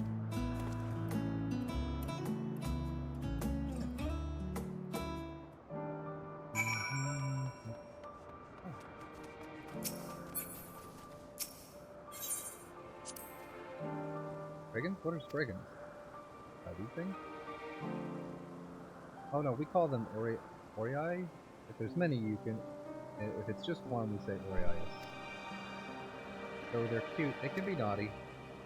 Sometimes they run off with concept crystals, and Hermes has to run Is that why they like gems now? What? Somebody's run after them? The bird does not like us. And then my dear.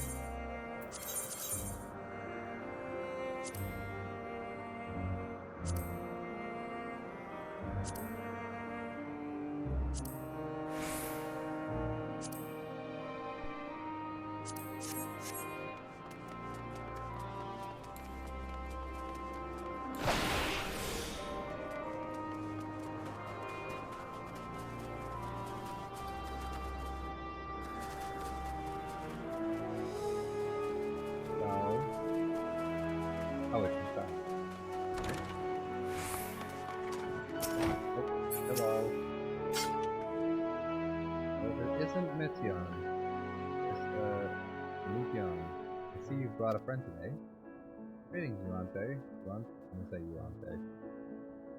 An apple. Can you make me an apple? The kind Hermes likes, covered in syrup. I want to share it with Bella. Eat apple? Hermes is certainly partial to them, but you know you can't eat Meteion. You weren't made to do so. But I liked it. It doesn't seem that way, but it's due to your ability to share others' feelings. Taking Hermes like for your own. In any case, I can't prepare an apple right now. I'll bring one for Hermes soon, I promise. Okay. Alright, Zell, I wanted to show you my favorite thing, and I could ask about yours. I failed. Hey, don't worry about it. Here's what I like. I'll tell you something. Oh, and what's that like? Yes, I can feel it. Your joy and happiness. Makes me happy too. Thank you for sharing it. Oh, we've walked and talked a lot. Maybe Hermes has finished talking too. Shall we go see?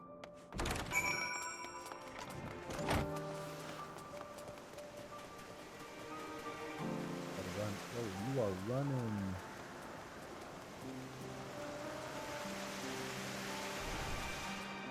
Alright, you guys done?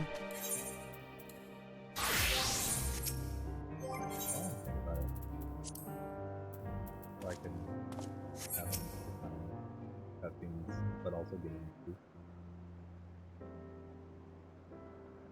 There you are. You can see the fresh air has done Meteion good.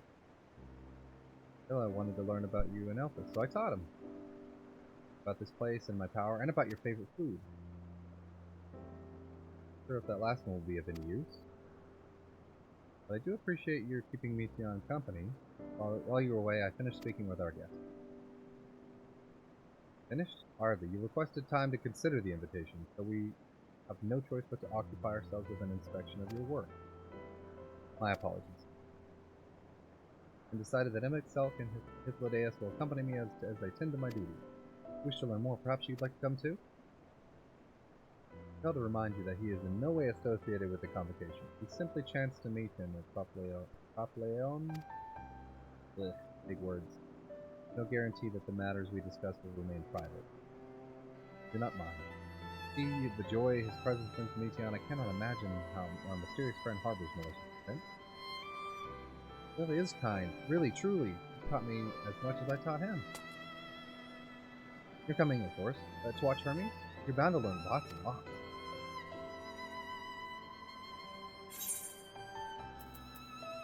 Turn the chest. Ooh, dear.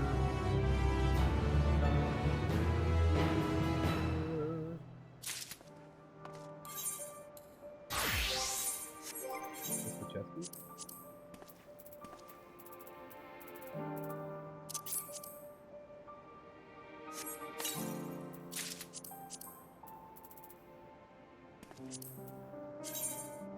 Whoa.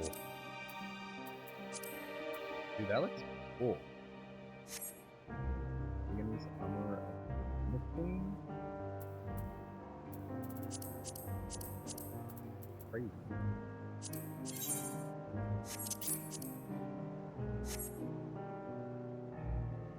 Oh, that's so cool looking.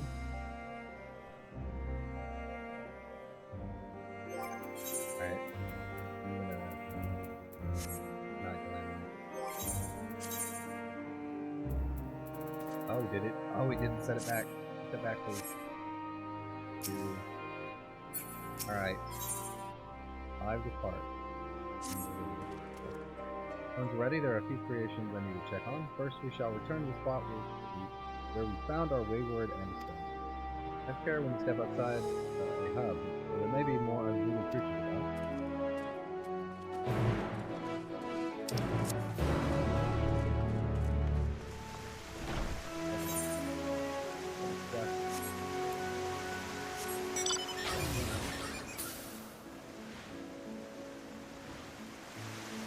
No, I don't wonder. Like, we haven't done anything here, right? So we're definitely coming back here. Avner's pretty done. So unless there's some more dialogue or something, I think most of the story stuff's there. I really don't like that this is all the development. There's another area. It don't feel nice, like I like it, but destroyed city. And yeah, we haven't been back here, but again, this might be just optional stuff. I don't know. That we might have to come here. Heading brand. This sounds ominous. Right? And the fact that we kind of just came here once and stuff.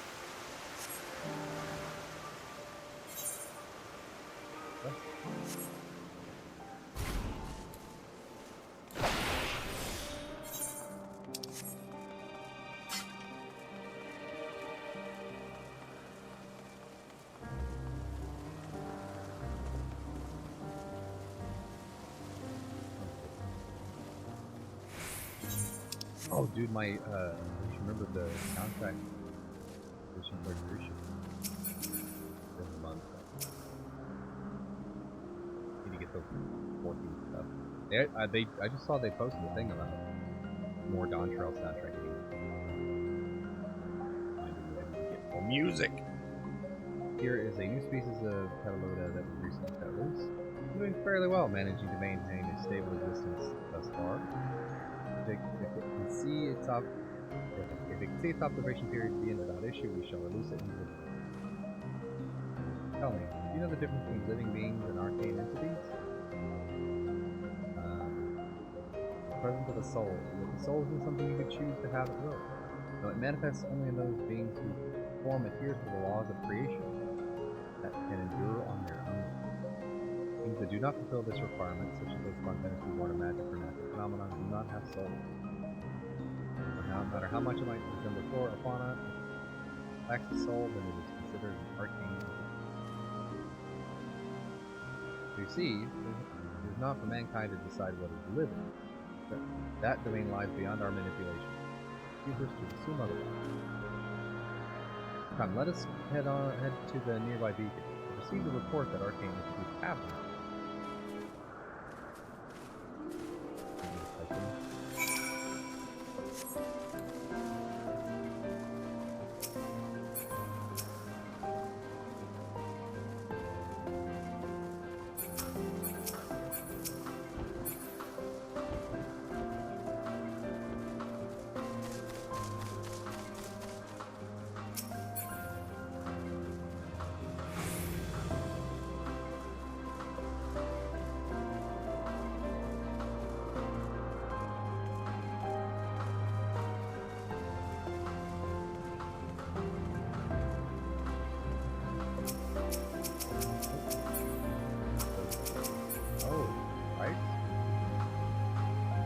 Yes, Lightning Numa, just as the report said. Although we call this structure a beacon due to its form, it is in fact a magical device. It's manipulating the balance of elements, keeps the isle airborne and maintains the climate. In the course of its operation, it often sees the internal shift towards a given element. Right now, that element is lightning. It draws the Numa here to replenish that beacon. It appears that Meteion is busy. You assist me in her stead and feed the Numa. Sure. By using this lightning converter, you can harness ambient lightning and focus it to a ball. A veritable feast for our dazzling friends. Come on and give it a try.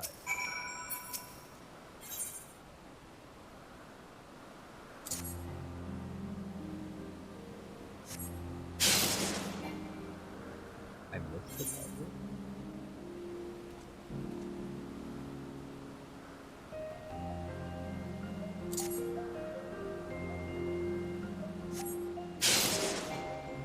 Oh, am I targeting the bot, not the thing?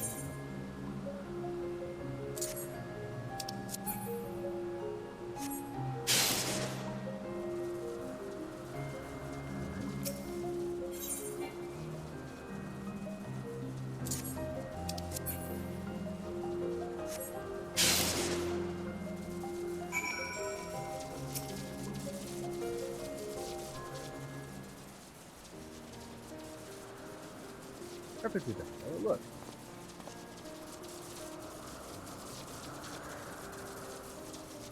Here they gather to feed, express themselves through their actions despite their lack of words.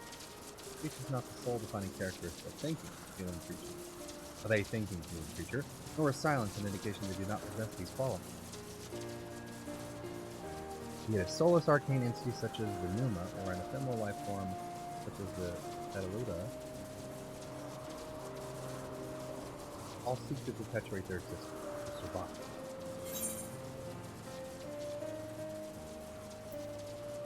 Is Meteion an arcane entity?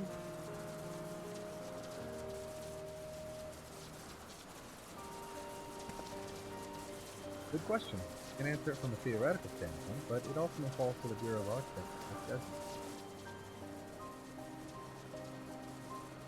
The exceptional visions such as those with exceptional visions, such as Hythlodaeus, may be able to ascertain her true nature. To me, it doesn't matter. She is herself, and that is all I need to know.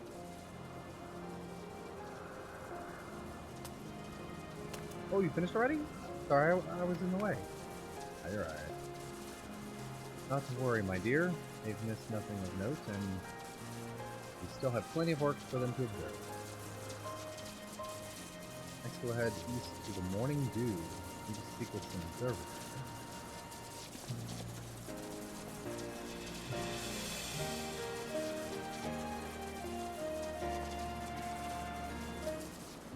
Oh, dude, what? What is all of these? We have 4 more active.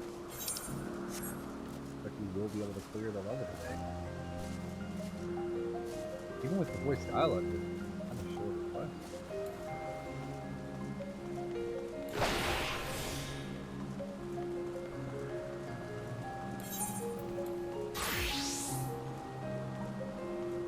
Oh, I totally, I never sorted the hotbar for this. I went to Dark Knight, not... Damn it. It's fine. Look at him. Did you make the Google? Amazing, is it not? The Ampelos, one of our newest subjects. Ampelos.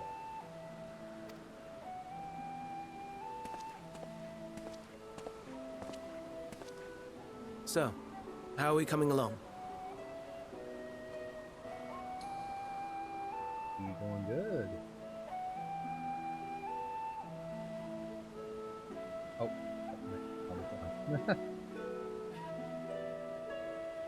The flowers.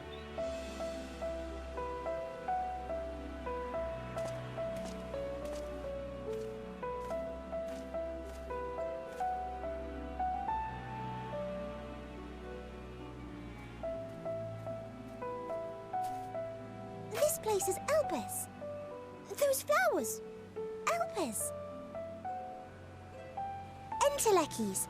Like me. Hmm?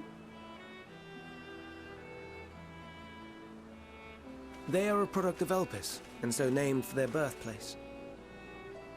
A happy accident, born of the hands of a former researcher who loved beautiful blossoms. Unique for how they change color, to reflect the emotional state of those nearby. Though be it here or elsewhere, they are seldom seen in any hue save purest white. Reflect the emotional state, you say? By what means do they achieve this?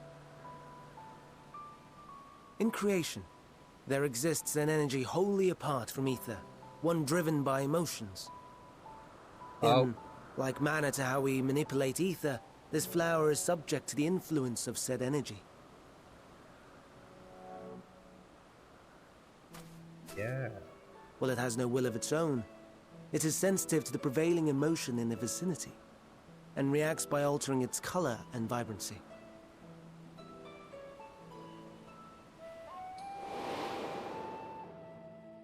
Akasha? It is one of the unseen energies defined by Harnish alchemical theory. Though a gross oversimplification, some describe it as an essence influenced by feeling.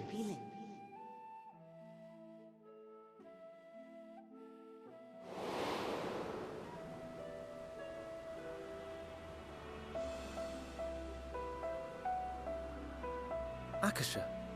Though I'm not familiar with the term, your description suggests it is the self-same energy. Dynamis, we call it. And those entities like the Elpis flower that have the ability to interact with this energy, converting emotions into tangible phenomena, are Endwalkers. That's me! That's me! An Endwalker! That you are, my dear. And no ordinary one at that, but the first possessed of free will.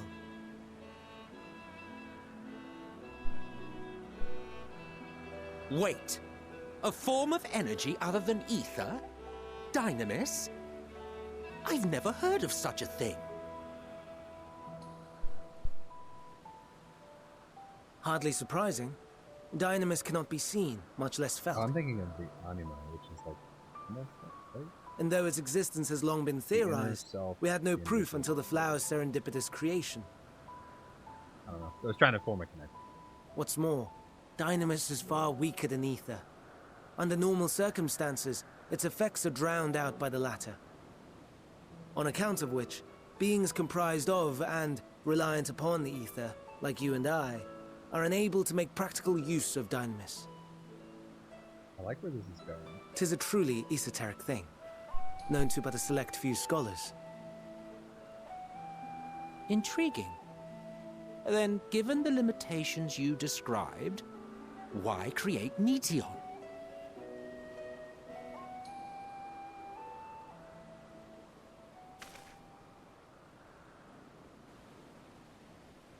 Our star, Aetheris, is especially rich in ether, so much so that its name is derived from it. Okay. However, when we consider all energy in existence here and in the vast space beyond, Dynamis may account for as much as 68.3%. The more abundant form by far. Were we able to control it, we could open the door to limitless possibilities. Tis not unlike a gently flowing stream, unable to break through the dam of ether barring its path. But if we could imbue the stream with the vigor of a raging river...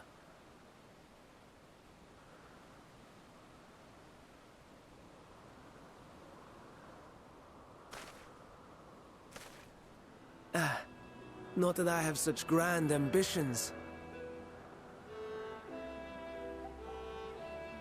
Nay.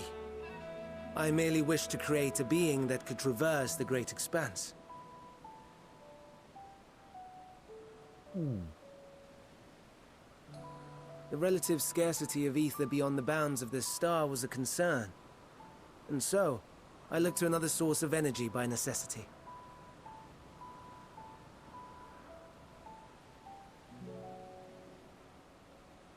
That being Dynamis. No wonder her ether is so thin. Precisely. Yours is thin too. Like an Endwalker. Like me. So... are we the same? Endwalkers.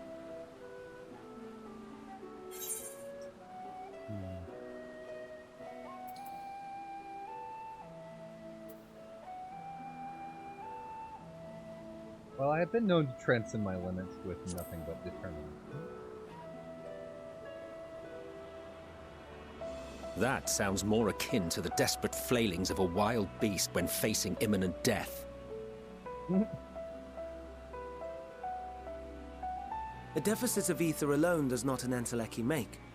It would, however, make it easier for you to interact with Dynamis. And limited though its influence may be, this quality could prove the difference between victory and defeat. You do well not to underestimate it. This is going to come up again later, for sure.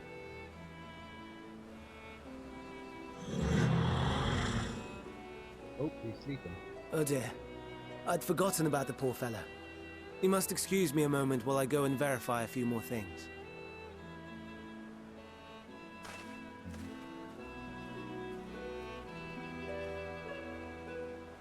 I am really intrigued with where this is going.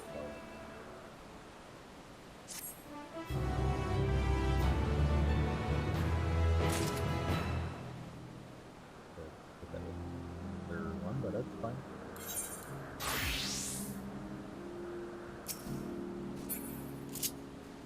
Alright, there were some ads coming up, and we do have a great contribution. We do have some ads coming up, so we're gonna take hopefully one last break while we continue through the last of level 86 in the scenario. Just went by really fast. So go stretch your legs, grab your snack, etc. if you need it. Water, for sure, if you haven't had any, and do need actually. Easy.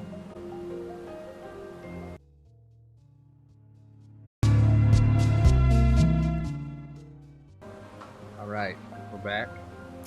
Dive right back into the story. Yeah. God, just look at these bloopers. I love them. Thought I or anyone else would be able to make use of it if they knew, but it irks me to discover there is an entirely different form of energy, and no one told me. Personal annoyance aside, Hermes' knowledge is undeniably impressive. Given that there are none among the 14 who specialize in the Celestial, he would be a welcome addition. Assuming he could persuade her to join, that is. Still can't understand his hesitation. What do you specialize in? Oh, you wish to know why Emet-Selch was chosen for the convocation? I should be glad to share the tale.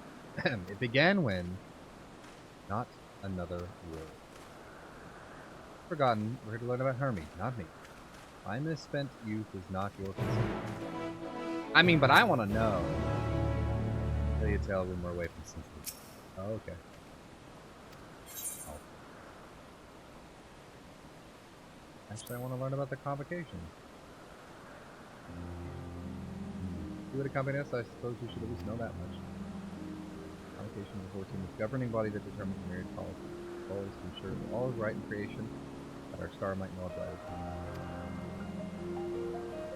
And they suggest the council is comprised of 14 offices, each which is held by an individual chosen for those capacity. Depending on the office, one is required to be an authority in a certain field or possess skills that will facilitate the performance of their stipulated duties. Former categories include neutron, specialists in aquatic life. These are the, oh my goodness, low breed, specialists in terrestrial husbandry. Commerce, specialists in fungal and plant life. Marilol, specialists in magic and healing. La Habrea, specialists in creation magics. Creation magics who has brought forth phantom beings of highest complexity. In the latter category, there is Altima, advocate of the arts, Igor, champion of enlightenment and rhetoric, Ashtaroth, preserver of discipline and order, Emet-Selch, keeper of the ethereal realm, or underworld in the vernacular. Okay, so... Hold on, he does what now? Which is why he's 80, right? And then you're pursuer of extant phenomena. Azim, traveler of the world and counselor for the people. What, should I be revealing such details to you? Don't be silly, even children know this. You do well to remember that. Holy shit. Okay, so...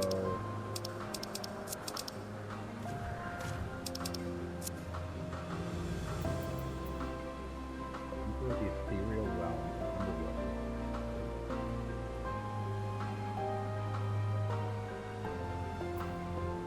Yeah, most of these are mentioned in the comics as well. Awesome. Some of these, I think, aren't like Ultima, although Ultima, right, it could be. I think my patron is the name, the navigator, but I don't know if that lines up, because some of these were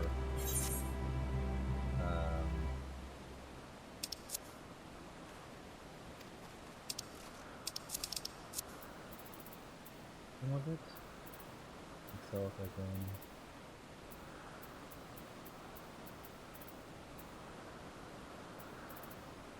maybe I just misremembered.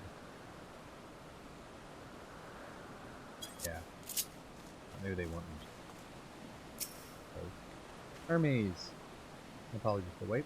Inspected the Amphilos to my satisfaction. All is well with the creature, and I dare say won't be long before Arid is released into the world.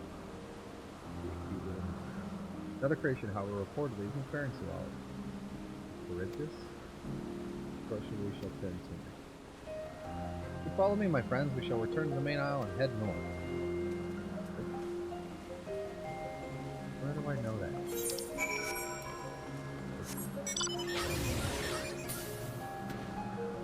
Is that the thing from the Odyssey?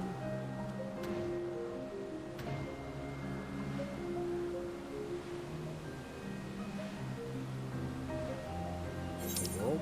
No.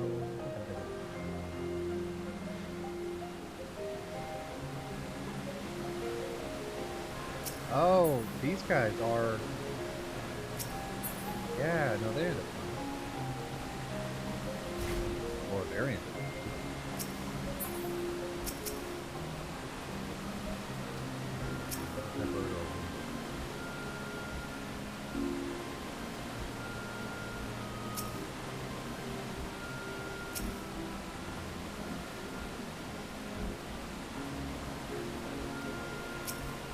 What do you think?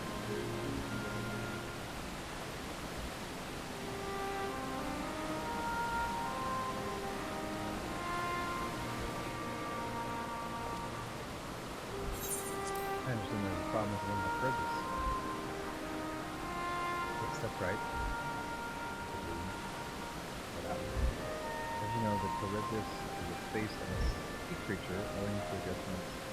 Large adjustments to enhance the percent of the lens. It is capable of flying. Adjustments created with concept of flying. All fly without issue, but a problem arose in subsequent generations. Third generation creatures born with an empiric balance lens sprung with water. Aquatic origin reasserting itself, the result being its affinity to wind diminished. It cannot fly, no matter what we try. We can't get it to rise even the slightest bit. It can hover it. Such change to manifest itself through generations. I fear they are too unstable. Law.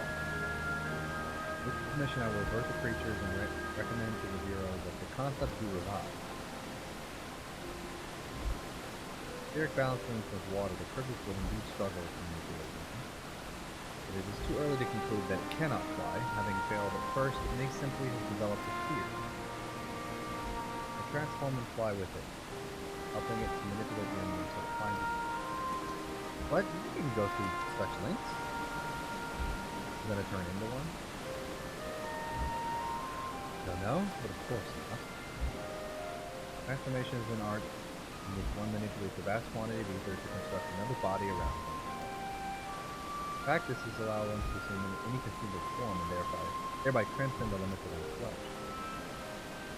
If convenient though it may be, transforming in the presence of others is considered vainglorious and in the extreme, as uncouth and unseemly as running about rodents. Painful. Am I to understand you make a habit of this? Nothing of the sort. It's just that when transformed I can wield the wind and fly. It may seem excessive, but what is our shame next to the lives of these creatures? They deserve a chance, and we owe it to them to do all in our power. How about asking why? That is amazing.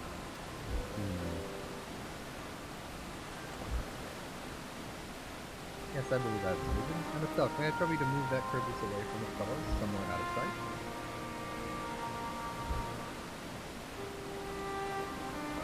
Hi there, guy. Meanwhile, like the rest of you, help me prepare.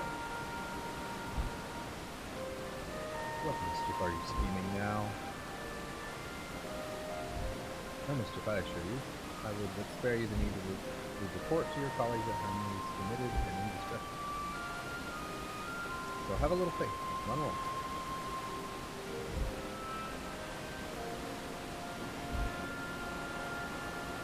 I trust you don't mind.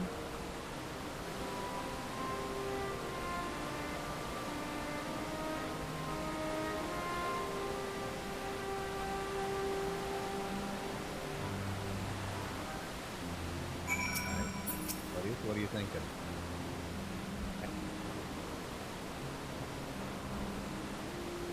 Hythlodaeus.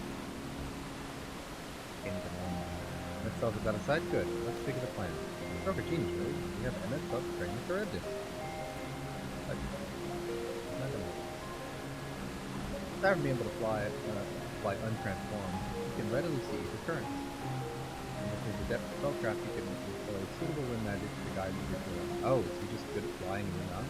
Or, is not? So indeed capable as you described with perfect beauty, I'm loath to trouble him. Don't be. As I mentioned, it would also be for his own sake. That's settled at the beginning.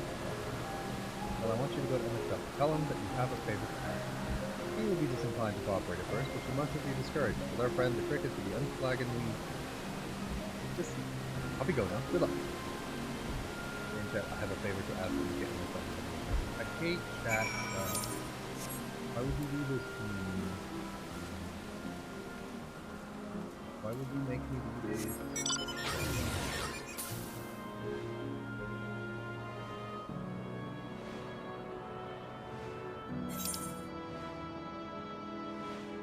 There's 3 other, like...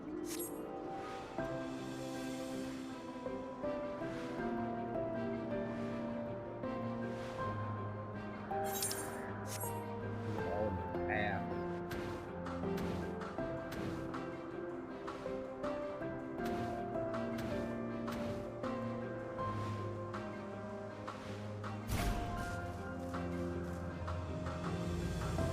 Hey, Emet-Selch, what's up? Well, are the preparation for the scheme that is clearly not a scheme complete? Okay. Have a favor.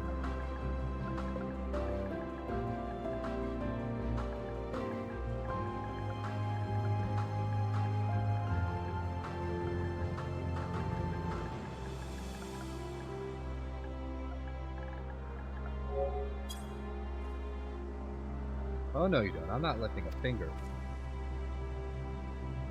I don't know what Hythlodaeus is up to, and I will not be made to know. I refuse. I believe relentless assistance must serve to wear down the ever-wary Emet-Selch. Use your keyboard software or software keyboard to enter the phrase containing words. Please, Emet-Selch. Please. But why? Why can't we just use the big? Oh. No.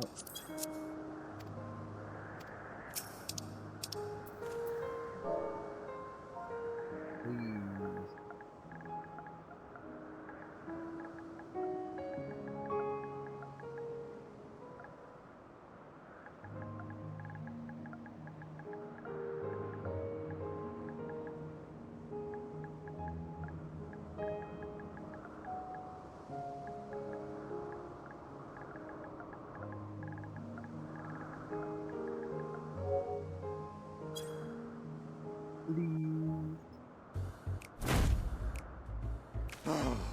No, no, no. You are not foisting this nonsense on me. But you're good at flying. I'm given to understand you have the power to help the Charybdis, and should be quite willing to do so. And so I appeal to your better nature, most benevolent Emet-Selch. Please teach her to fly. Or else Hermes will transform. Right now.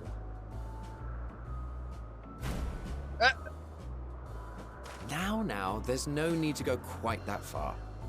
Altruism is its own reward, as I'm sure he would agree. Oh, would he now? And who contrived to put me in this position, pray tell? Nothing so devious. I merely suggested a possible course of action.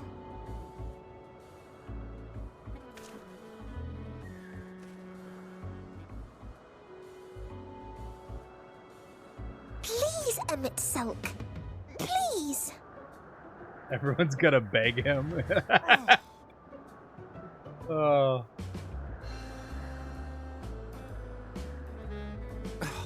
I did not come all this way to play nursemaid to your creations. I thank you to remember this favor, and let it be the last.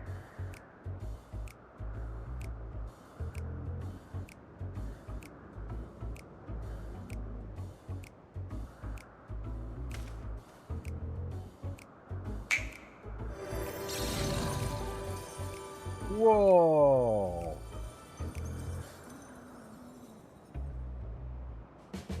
I will aid it once it has taken to the air. It falls to you to shepherd it skyward.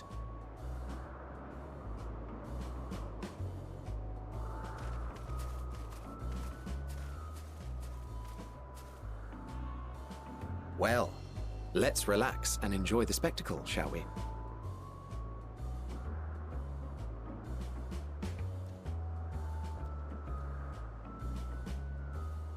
Thought he was just gonna...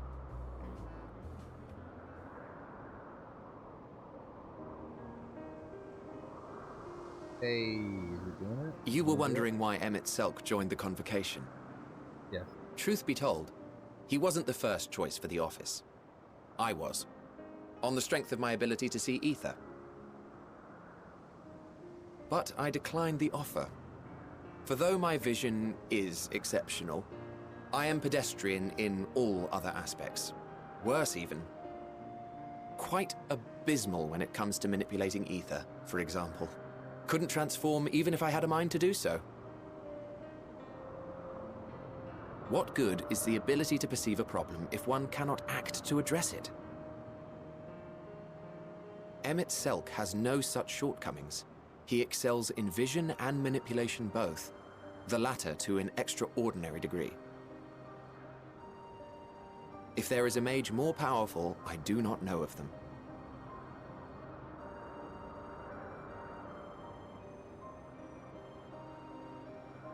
Thus did I recommend him for the office in my stead. And I wasn't the only one. Far from it. Countless others vouched for his skill and character. People the world over, to whom he had previously lent a helping hand. Oh, how surprised he was. Claimed he hadn't done anything remarkable for anyone. Modest to a fault. He deserved every bit of acclaim he received. Yet he may well have gone unappreciated were it not for a mutual friend. A singular soul who can't help but involve himself in the business of others. Where he walks, excitement is certain to follow. His antics irritate Emet-Selch to no end. But much of his grumbling stems from genuine concern. Genuine concern. When our friend calls, he never fails to answer and lend his talents.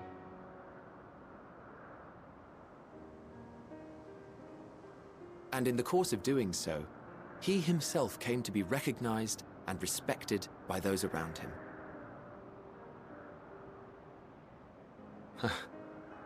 They are truly remarkable individuals, and I'm proud to call them friends. To help them realize their dreams. This will be my greatest contribution to our world. And when they have fulfilled their respective purposes, so too shall I have fulfilled mine, and together we may return to the star.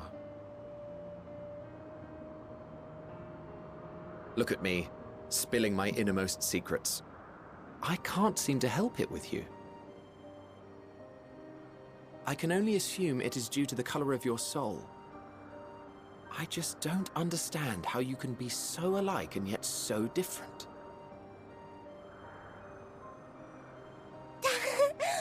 Well done, my pet. Well done!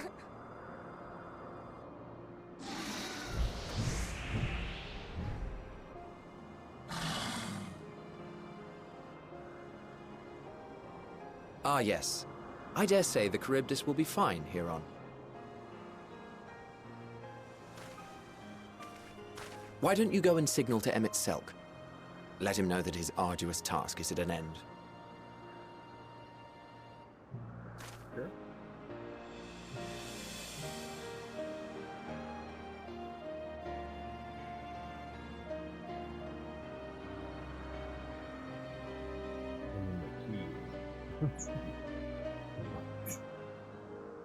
Anytime I see two creatures facing each other like that, I'm just like, nah. It's like it's the first thing that comes to my head.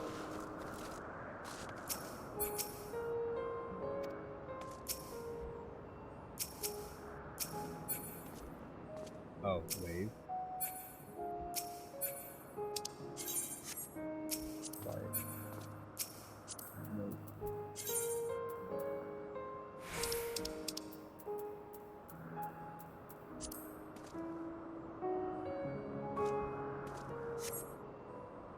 Wherever Emet-Selch notices you and begins to descend with the Elidibus.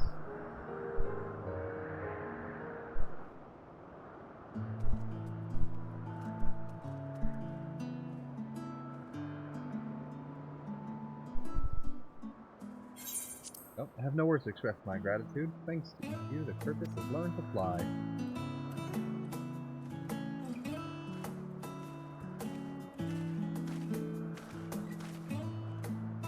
There, then I could relax to have a pleasant chat. I'm sure you did. Creature needed some small assistance at first, but soon it was flying more or less on its own. I doubt you will need to repeat the lesson. Really impressive.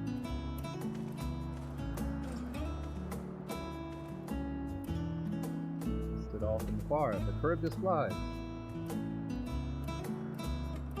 Indeed, with this, we've proven that even a creature with skewed etheric balance is capable of flight. Oh, we helped it to achieve this. The Charybdis is a herd animal. They may well aid their struggling kin in like fashion if and when the need arises. Keep this in mind. I bid you continue observing him. What you want? But if I may say so, rather than hoping an idealistic possibility past, would it not be simpler to have the conflict adjusted? That way we could guarantee that abnormalities such as this specimen are never born in the first place. These creatures are already here. We will spare no effort in giving them a chance to survive. As you wish, Chief. As you wish. Very different from how he ends up.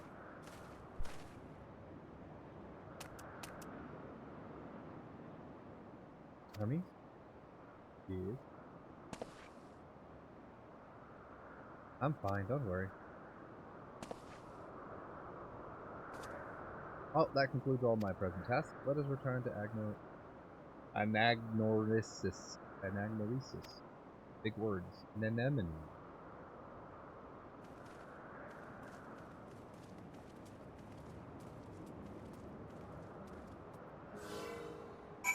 Right?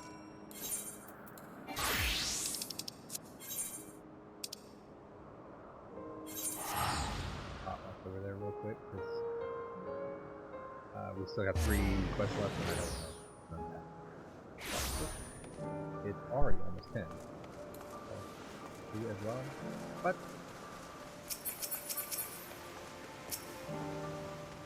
Hythlodaeus? Emet-Selch. What? I want to apologize for forcing me to help you, do you? Save your breath. He didn't force me to do anything. I merely chose the most expeditious way to have done with an impediment to our business. Sure. Okay.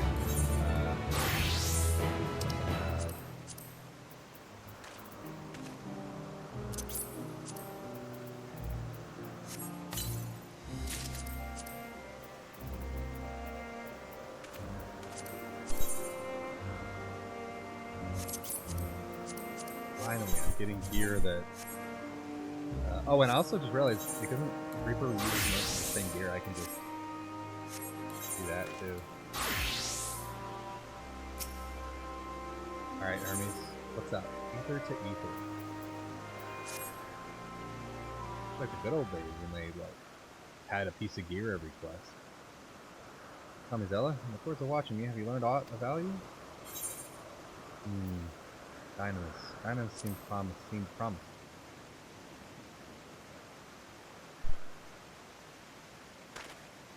Dynamis should stay. Curious that a pure phenomenon should be of interest to you. Well, determines what good fortune do we find you here? Yes? Something the matter? The Lycaon? I'm afraid it's done it again. No sooner did we release it for observation than it set upon the nearby Occupati slaughter. Creature hungry or somehow provoked? Just fed them myself. The Occupatis were keeping a wide berth.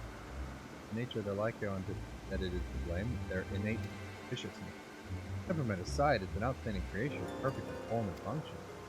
Though it may not be suited for lease, I've no doubt the Bureau will accept its concept for preservation. In any case, there's no point in postponing the inevitable. Thoros will revert them all once the paperwork is over. Meaning the infinite.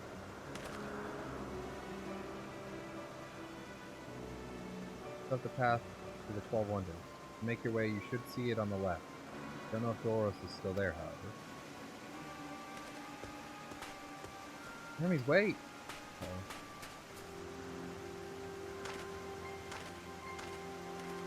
Well, we should probably go after him, right? This is part of his work, then I would observe. You follow.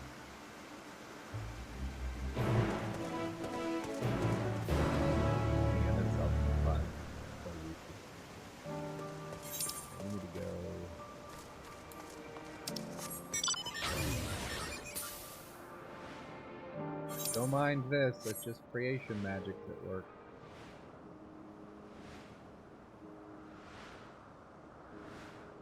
Pretty nice.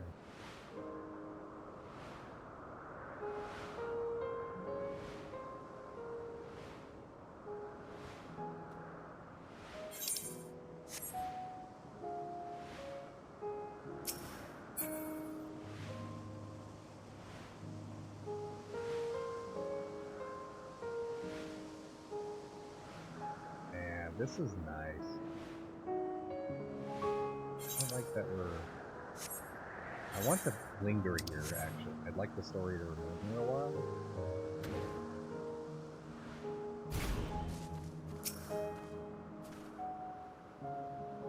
Oh. Assertions of Burns are unmistakable. The Lycaon is... The creature's nowhere to be seen. Oros must have taken it away. Man makes his base at the 12 Wonders. I shall go and seek him out there.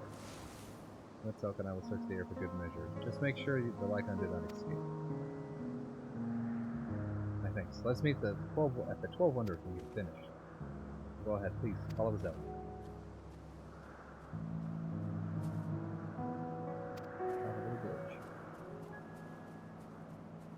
Okay, good luck you two.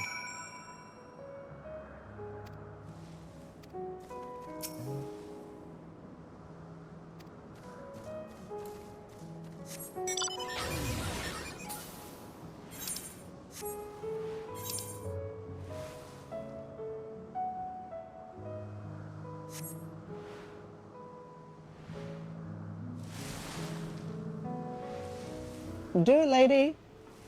You know? Is that a G-Law? G-Law, how's it going? Do you like my net? I don't find that. This is my... What is your daily hours up to now? No, you said like 97. That's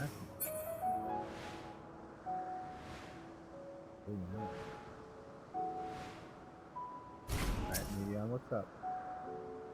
It is the 12 Wonders. Hermes is looking for Doros. Let's look for Doros too. A man with long blonde hair, I think. I'll know him when I see him. Doros.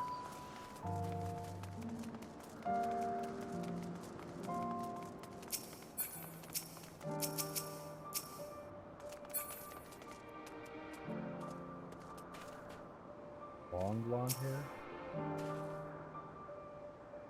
Yeah, I'm assuming you're on errand for him. What can I do for you? Sorry, we're looking for Doro. See, we have similar hair, but people often mistake us for a bar. I hope you find him soon. All. Back to record today's results. I'll probably be able to put that report to bed. Not Doros. His hair's long with a long color.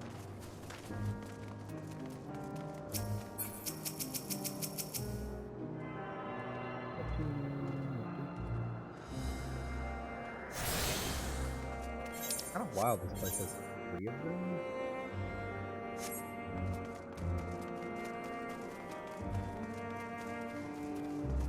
Long-haired man. Doros, that's Doros. Oh, now, if it isn't Meteion, what brings you here? Trying to figure out some stuff. Thought I heard a familiar voice. You found him before you... As you two had decided to help me search for Doros? Thank you! You're in charge of the Lycones, I believe? Or where are they now? Out in the fields in restraints. Frenzied as they were, I couldn't well return them to pieces? Once I've submitted a report, I'll see them reverted without delay. As he says, the beasts are indeed quite ferocious. You're one of the 14. What brings you here? Nothing you need to concern yourself with, as you were. We've heard the news that a Lycon slaughtered Hythlodaeus. As the observer is in charge, you are of the opinion that they are not fit to be released? I am. Their abnormal aggression and exceptional strength makes for a highly problematic combination. It matters not where they were released. Lycones would threaten other species and upset them afterward. Could be that the specimens observed are an outlier? So with this consistent behavior? Highly unlikely. We've created a good many of them, all exhibited the same tendency. We've used Kairos to begin a fresh state of their behavior with them. Kairos? I know that word from system. Memory reconfiguration system. Chief himself created. Allows us to erase or alter memory. We may observe creations in different environmental conditions without needing to remake them from scratch. Quite impressive, and potentially dangerous, depending on the intensity of the etheric emissions. Hushtrot may wish to have a word with you. So, assured I've kept all values within prescribed limits, and to prevent misuse, its applications are limited to those authorized by the Chief Overseer. Do not misunderstand. To manipulate a subject memory is an intrusive act I deeply abhor, but it's still preferable to execute. Come now, Chief, let's not be so melodramatic. The born of ether is simply being reduced to its original state. I know the distinction concerns you, but we mustn't lose sight of the bigger picture, making rational choices for the sake of a more prosperous star. Creation cannot be properly studied even with the aid of Kairos to remake it. Creation is deemed a detrimental existence to unmake it. This is all for the greater good, and none question the necessity of such routine process.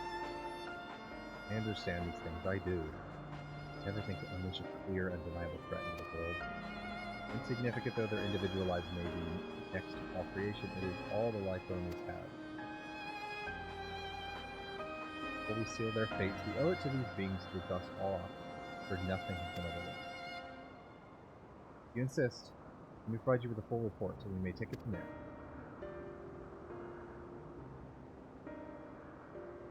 Would it be possible to attend the discussion? Captain Emet-Selch may better carry out his duties. By all means. Right, show them to the meeting room.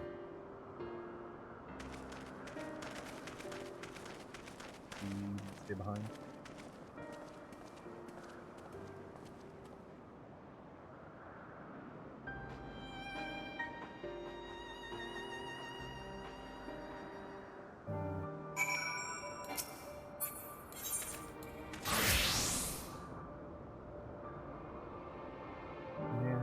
Other beings are just beings, used and controlled by magic.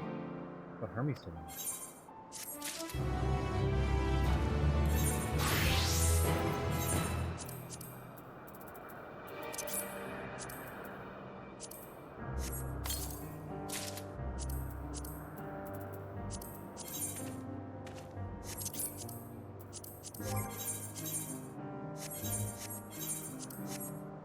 Okay. It's actually not a bad look. I like this, these like side things that splits down the back, so it's not really in the way of the tool, but it's on the side. It looks very good. It looks very, very good. Okay. Man, actually fucking to say.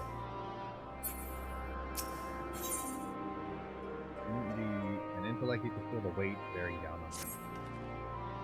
If this discussion may take a while, during which time... Meteion, are you feeling unwell? Hermes, it's you. I'll go to the meeting. I'll stay with that. Though am I to impose, may I leave Meteion in your care again? Yeah, I don't mind. I can take care of it. In your debt. You'll excuse me.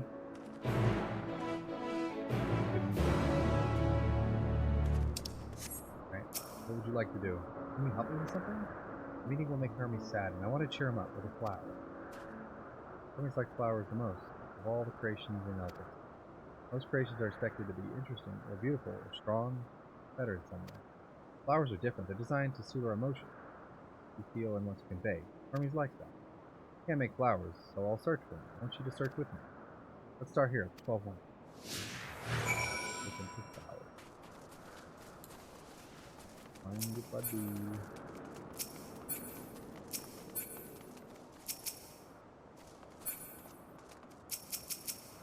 Ah, free Indian.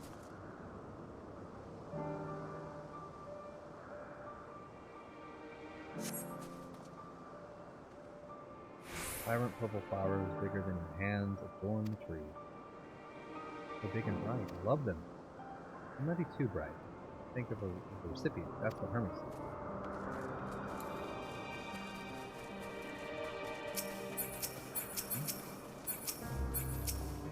Slender tree.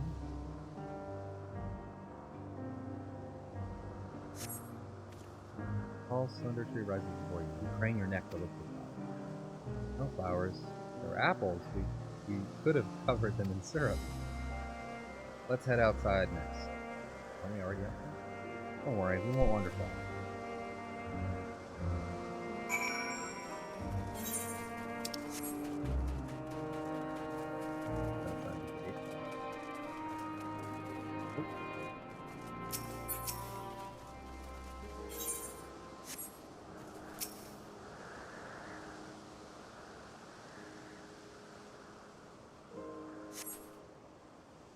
Array of beautiful flowers grow in the bed. The mix of colors forming a pattern. Be better for Hermes, but they're hedged in. Means we shouldn't touch them. They're either under observation or poison. Neither of the places should be fine though. Let's keep looking.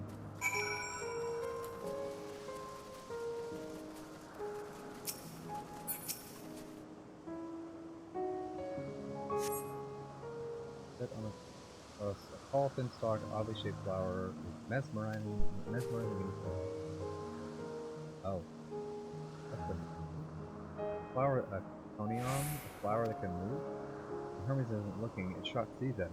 Not a good gift. Sugar Zealot, at spotting flowers, we'll find something soon.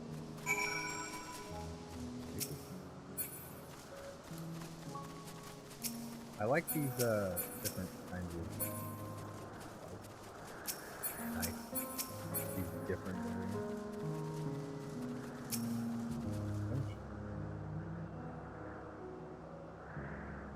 QFF8 music. And nothing promising nearby.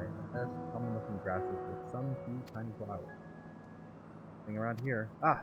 Over there! Something huge! Huge!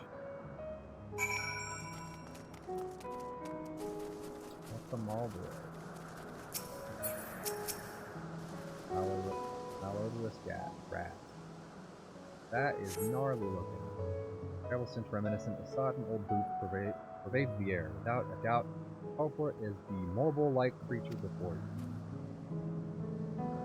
It's an Adonis. Adonis? Everything around its mouth looks like petals, but the flowers are the orbs on its head. Hermes inspected it. It swallowed him up. He didn't leave his room for days. Would he like it? probably not a good sort of memory. Yeah, it's probably... But not this one either. These are good flowers. Harder than I thought. Sorry, Layla, but could we search a little more? Maybe as far as the fields over there. Pick something after that, I promise. If we wouldn't go that far, and we're going too far...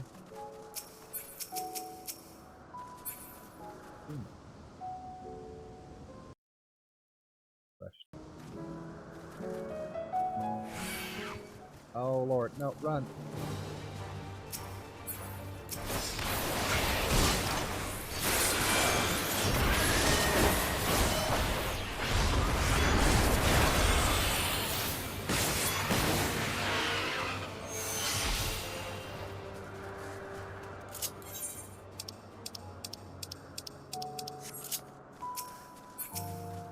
There's flowers over here. Hello.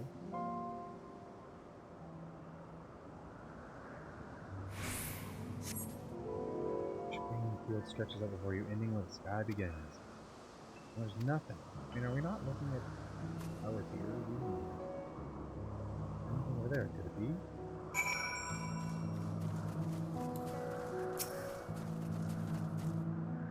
Oh, it's the flower, the Elpis flower.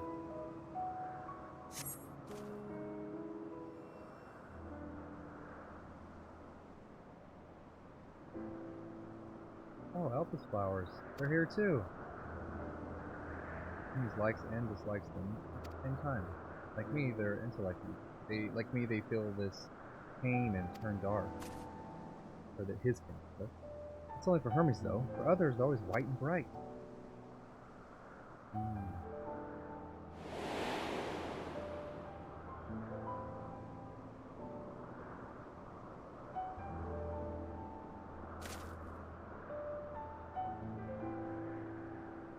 Really? The flower was dark in your home?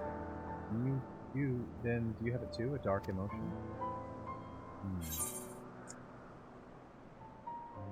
I've known the pain and sorrow of loss. Thank you all.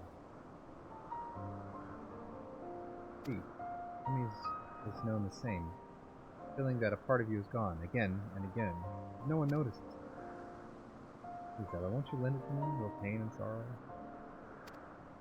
I want to make the flower dark in front of Hermes. He has been in a dark place since before he created him. He needs to know that he isn't there alone. Oh, this is... I'm gonna... Fine. The others are sad too. Or that others are. Yeah, we could do that. Really? You'll do it?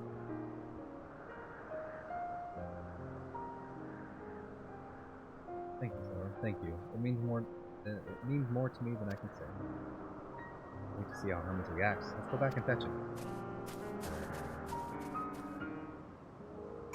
Do not take the thought. I guess leave it.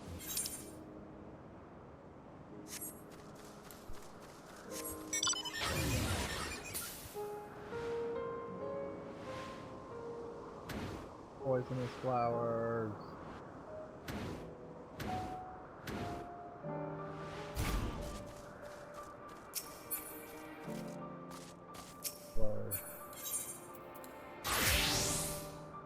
Seems like they're still talking. Let's wait until they finish.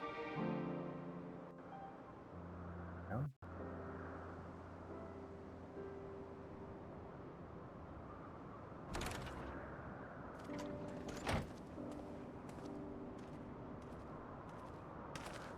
Hello. Hermes!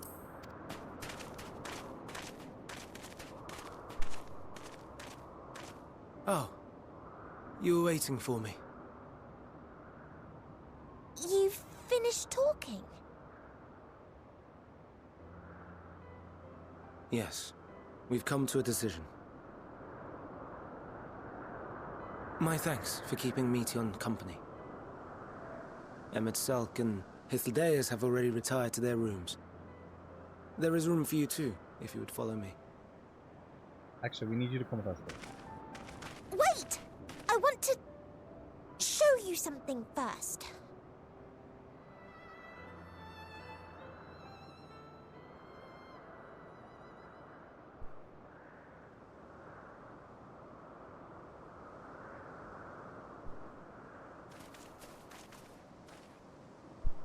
Elpis flowers?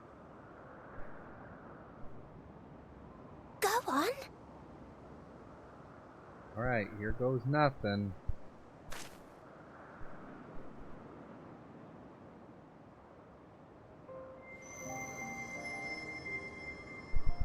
Ooh.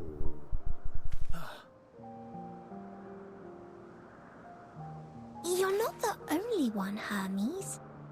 Others feel sad too. You're not alone.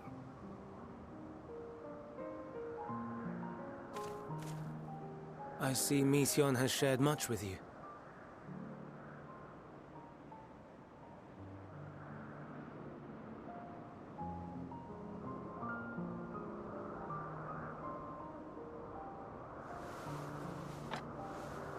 Oh. Oh, nice to meet you, I guess, officially. May we talk a moment? Sure. Why do they very pretty?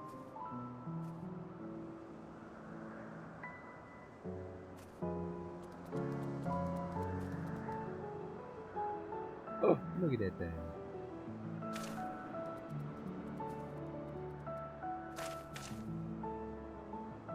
I do not think it wrong that we live for the star, that we strive to make it a better place. And yet, in carrying out my duties here, there are times when I am plagued by doubt. Do you recall what Hythlodaeus said when we first spoke of my nomination?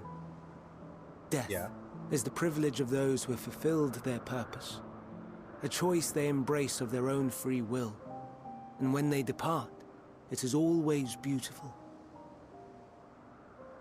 Perhaps it is, but only for man. Creations that he deems useless are discarded with nary a second thought. Some scarcely born into the world, afforded a handful of breaths before life and potential are abruptly extinguished. We make an effort to spare them the pain, but they sense what awaits. Rage and anguish and cower and fear, and it is not beautiful. Yet no one cares. No one. So fixated are we upon the duty that we do not pause to question the method. Pain and suffering, confusion and despair, writ plain in the eyes of those poor creatures. Yet no one sees. We turn a blind eye and carry on in blissful ignorance. Nor to miss. And always, always the blossoms shine pure and white. A contradiction so blatant I could scream, want to scream. How can you all accept this aberration? Then I wonder, am I the aberration for thinking thus? And I am filled with dread. But now I know I'm not alone. Not the only one for whom the flowers weep. I won't ask what you thought as you kneeled beside the Elpis, or if you only did it at Meteion's insistence. Nevertheless, I thank you. To know that you too have experienced suffering is a comfort.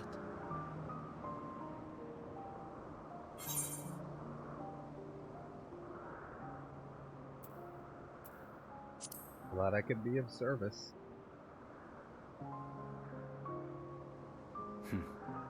To so willingly lend an ear to ease my burden, you are a strange one.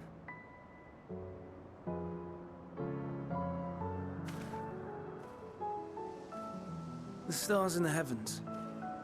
Know you what they are? Vaguely. Though it is too far to tell, each glittering light could be a world not unlike Aetheris. A world filled with life. So many stars, so many lives. For us, there may be no higher purpose than to live for our world. what of the other living beings out there? What is it that gives their lives meaning? That drives them day after day after day? To pose that question to our undiscovered cousins, I created beings of dynamis, who can traverse the vast emptiness between the stars. Meteion and her sisters. Aye, sisters. She has a great many of them, and they have already departed on their journey, traveling to one star and then the next in search of life. As one might expect, exploration on such a grand scale is rife with difficulties, and thus far I've naught to show for it. But I have faith that we will make some manner of discovery ere long. And when we do, I should be glad to share our findings with you, in gratitude for your kindness. Alright. It's getting rather late. We had best find our beds. It would not do for both of us to be sleep-deprived on the morrow. Come, Meteion. Let us head back. All right!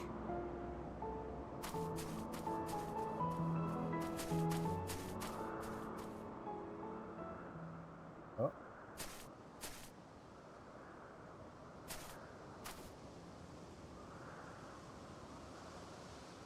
Is it?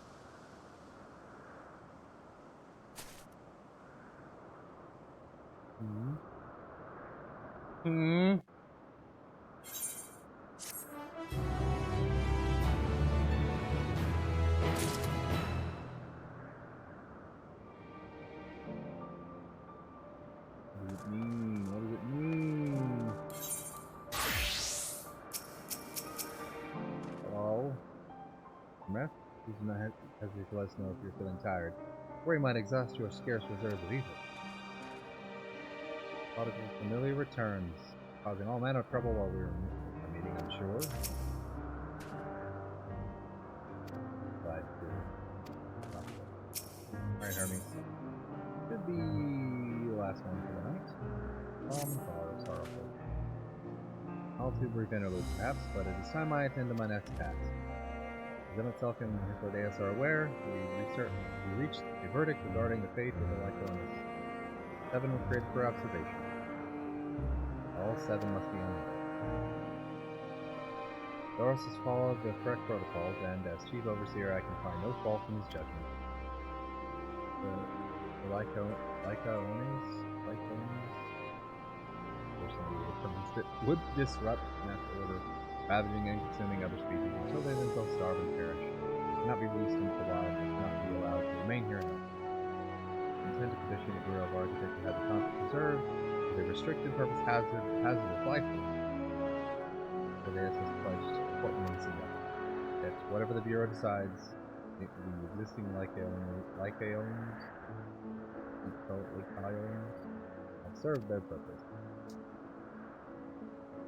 This has already isolated the creatures, trained to carry out the necessary measures. We'll join them forthwith. It's my duty to witness the conclusion to this study. Resolved, then we have but to accompany you. Of course, let us be off then. Return to the main office.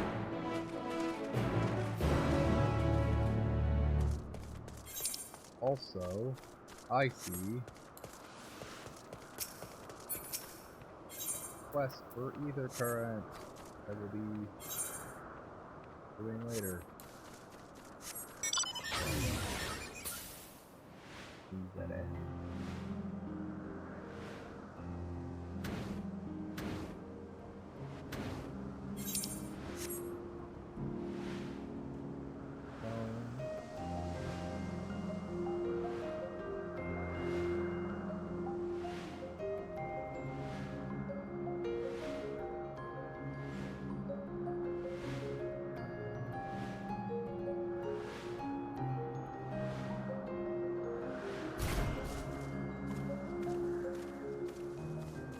Whoa.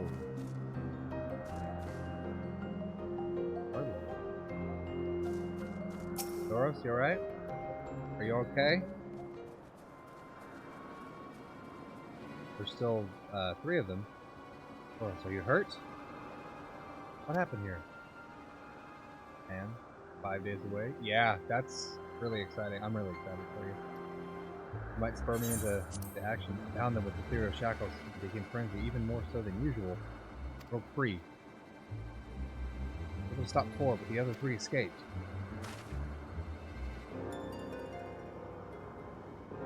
Even you have taken to the air above the 12 wonders.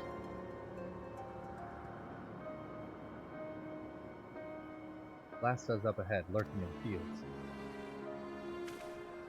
You and Zilla handle that one. The pair in the sky you can leave to me. Well, it must end, and so be it. I'll render assistance to Emet-Selch. Unneeded though as it is. Unneeded though it is. What is it? Meteion, you stay here with Oros. But Hermes? The Lycones must be reverted. I would spare you their pain, and mine. Yeah, you probably don't want to be there tonight. The burden is not... This is my burden, not yours, but if you're intended helping, then please, follow my lead. Yeah, I don't mind putting them down if I need to do something. I mean, I'd rather not, but like, if they're a danger to people and themselves... Probably do the intense movie.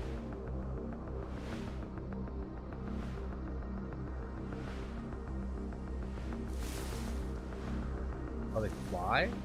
Oh, dove. They said 2 were sky. Dove. Okay. Oh, and then that is necessary. There it is, our quarry. In striking distance at present, but if it feels threatened, they will flee beyond our reach. Then we'll find you approach slowly in full view and draw the Lycone's attention. I warn you, its abilities are as fiery as its temper. I'll fought you towards the flame, but fear not. In no measure, you are more than equal to the task. You stand the onslaught for a few brief moments. That will give you time to catch it unawares. Ready? Let's begin.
Alright. Fire is done. Yeah, Chris, I bet these next 5 days feel like an eternity. Now!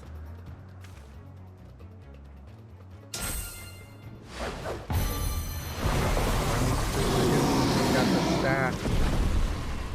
Staff of Hermes. The I forget, it's got a name, with the snake. That's so cool that they did that. Oh.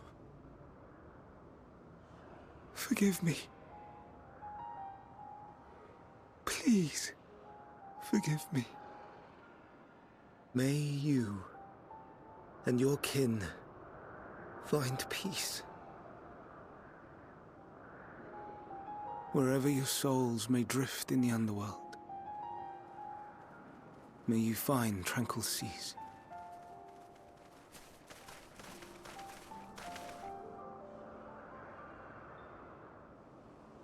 Be not forgotten. He's not supposed to be here. In concept endure. To reclaim form and one day live again. Serve not the star, or any purpose save your own. Live again, if that be your desire.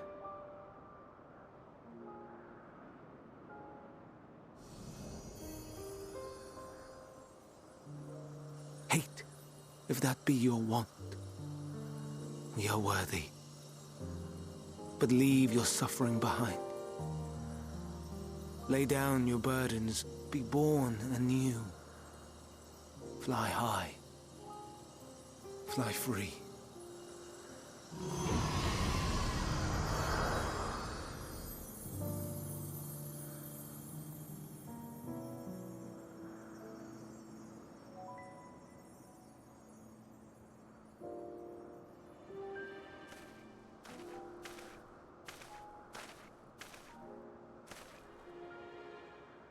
Join the convocation, Hermes. Emet-Selch, now is not the time. You do not belong here. Leave to replace another. To be replaced. It changes nothing. Tell me, do you think it right that we sacrifice all these lives for the sake of the star? And when the star has reached perfection, what then? If all who are satisfied choose to die, shall we all die in satisfaction?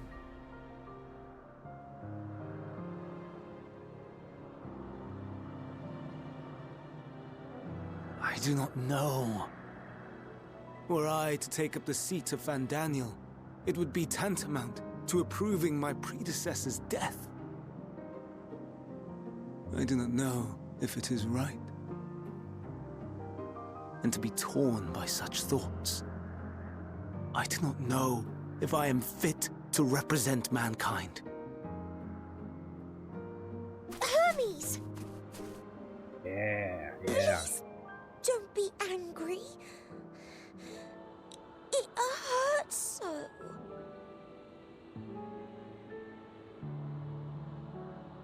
Forgive me. If you would still consider me in spite of everything, I beg some time to gather my thoughts. Meanwhile, Hythlodaeus, I fear I must trouble you to attend to the others. 'Tis no trouble at all. Take as long as you require.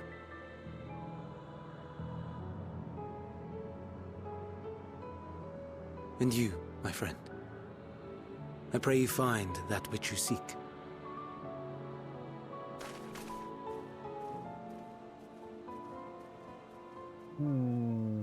I expect we have some few matters to discuss. Shall we return to the 12 Wonders for a time? Aye.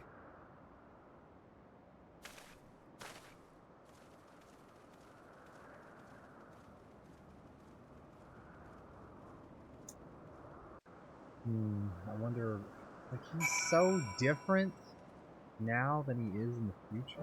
Like, who knows?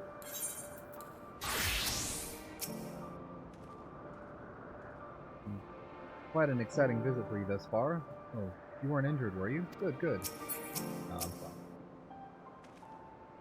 The Lycans have been taken care of. The incident is resolved and life in Elpis continues as normal, or ends, as the case may be.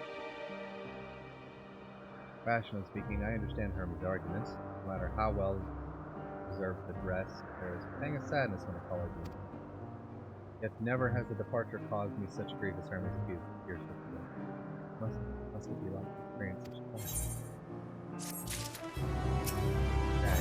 Oh, that is all of 86. Somehow managed in just a little over 3 hours. It was kind of a lot of short quests, actually.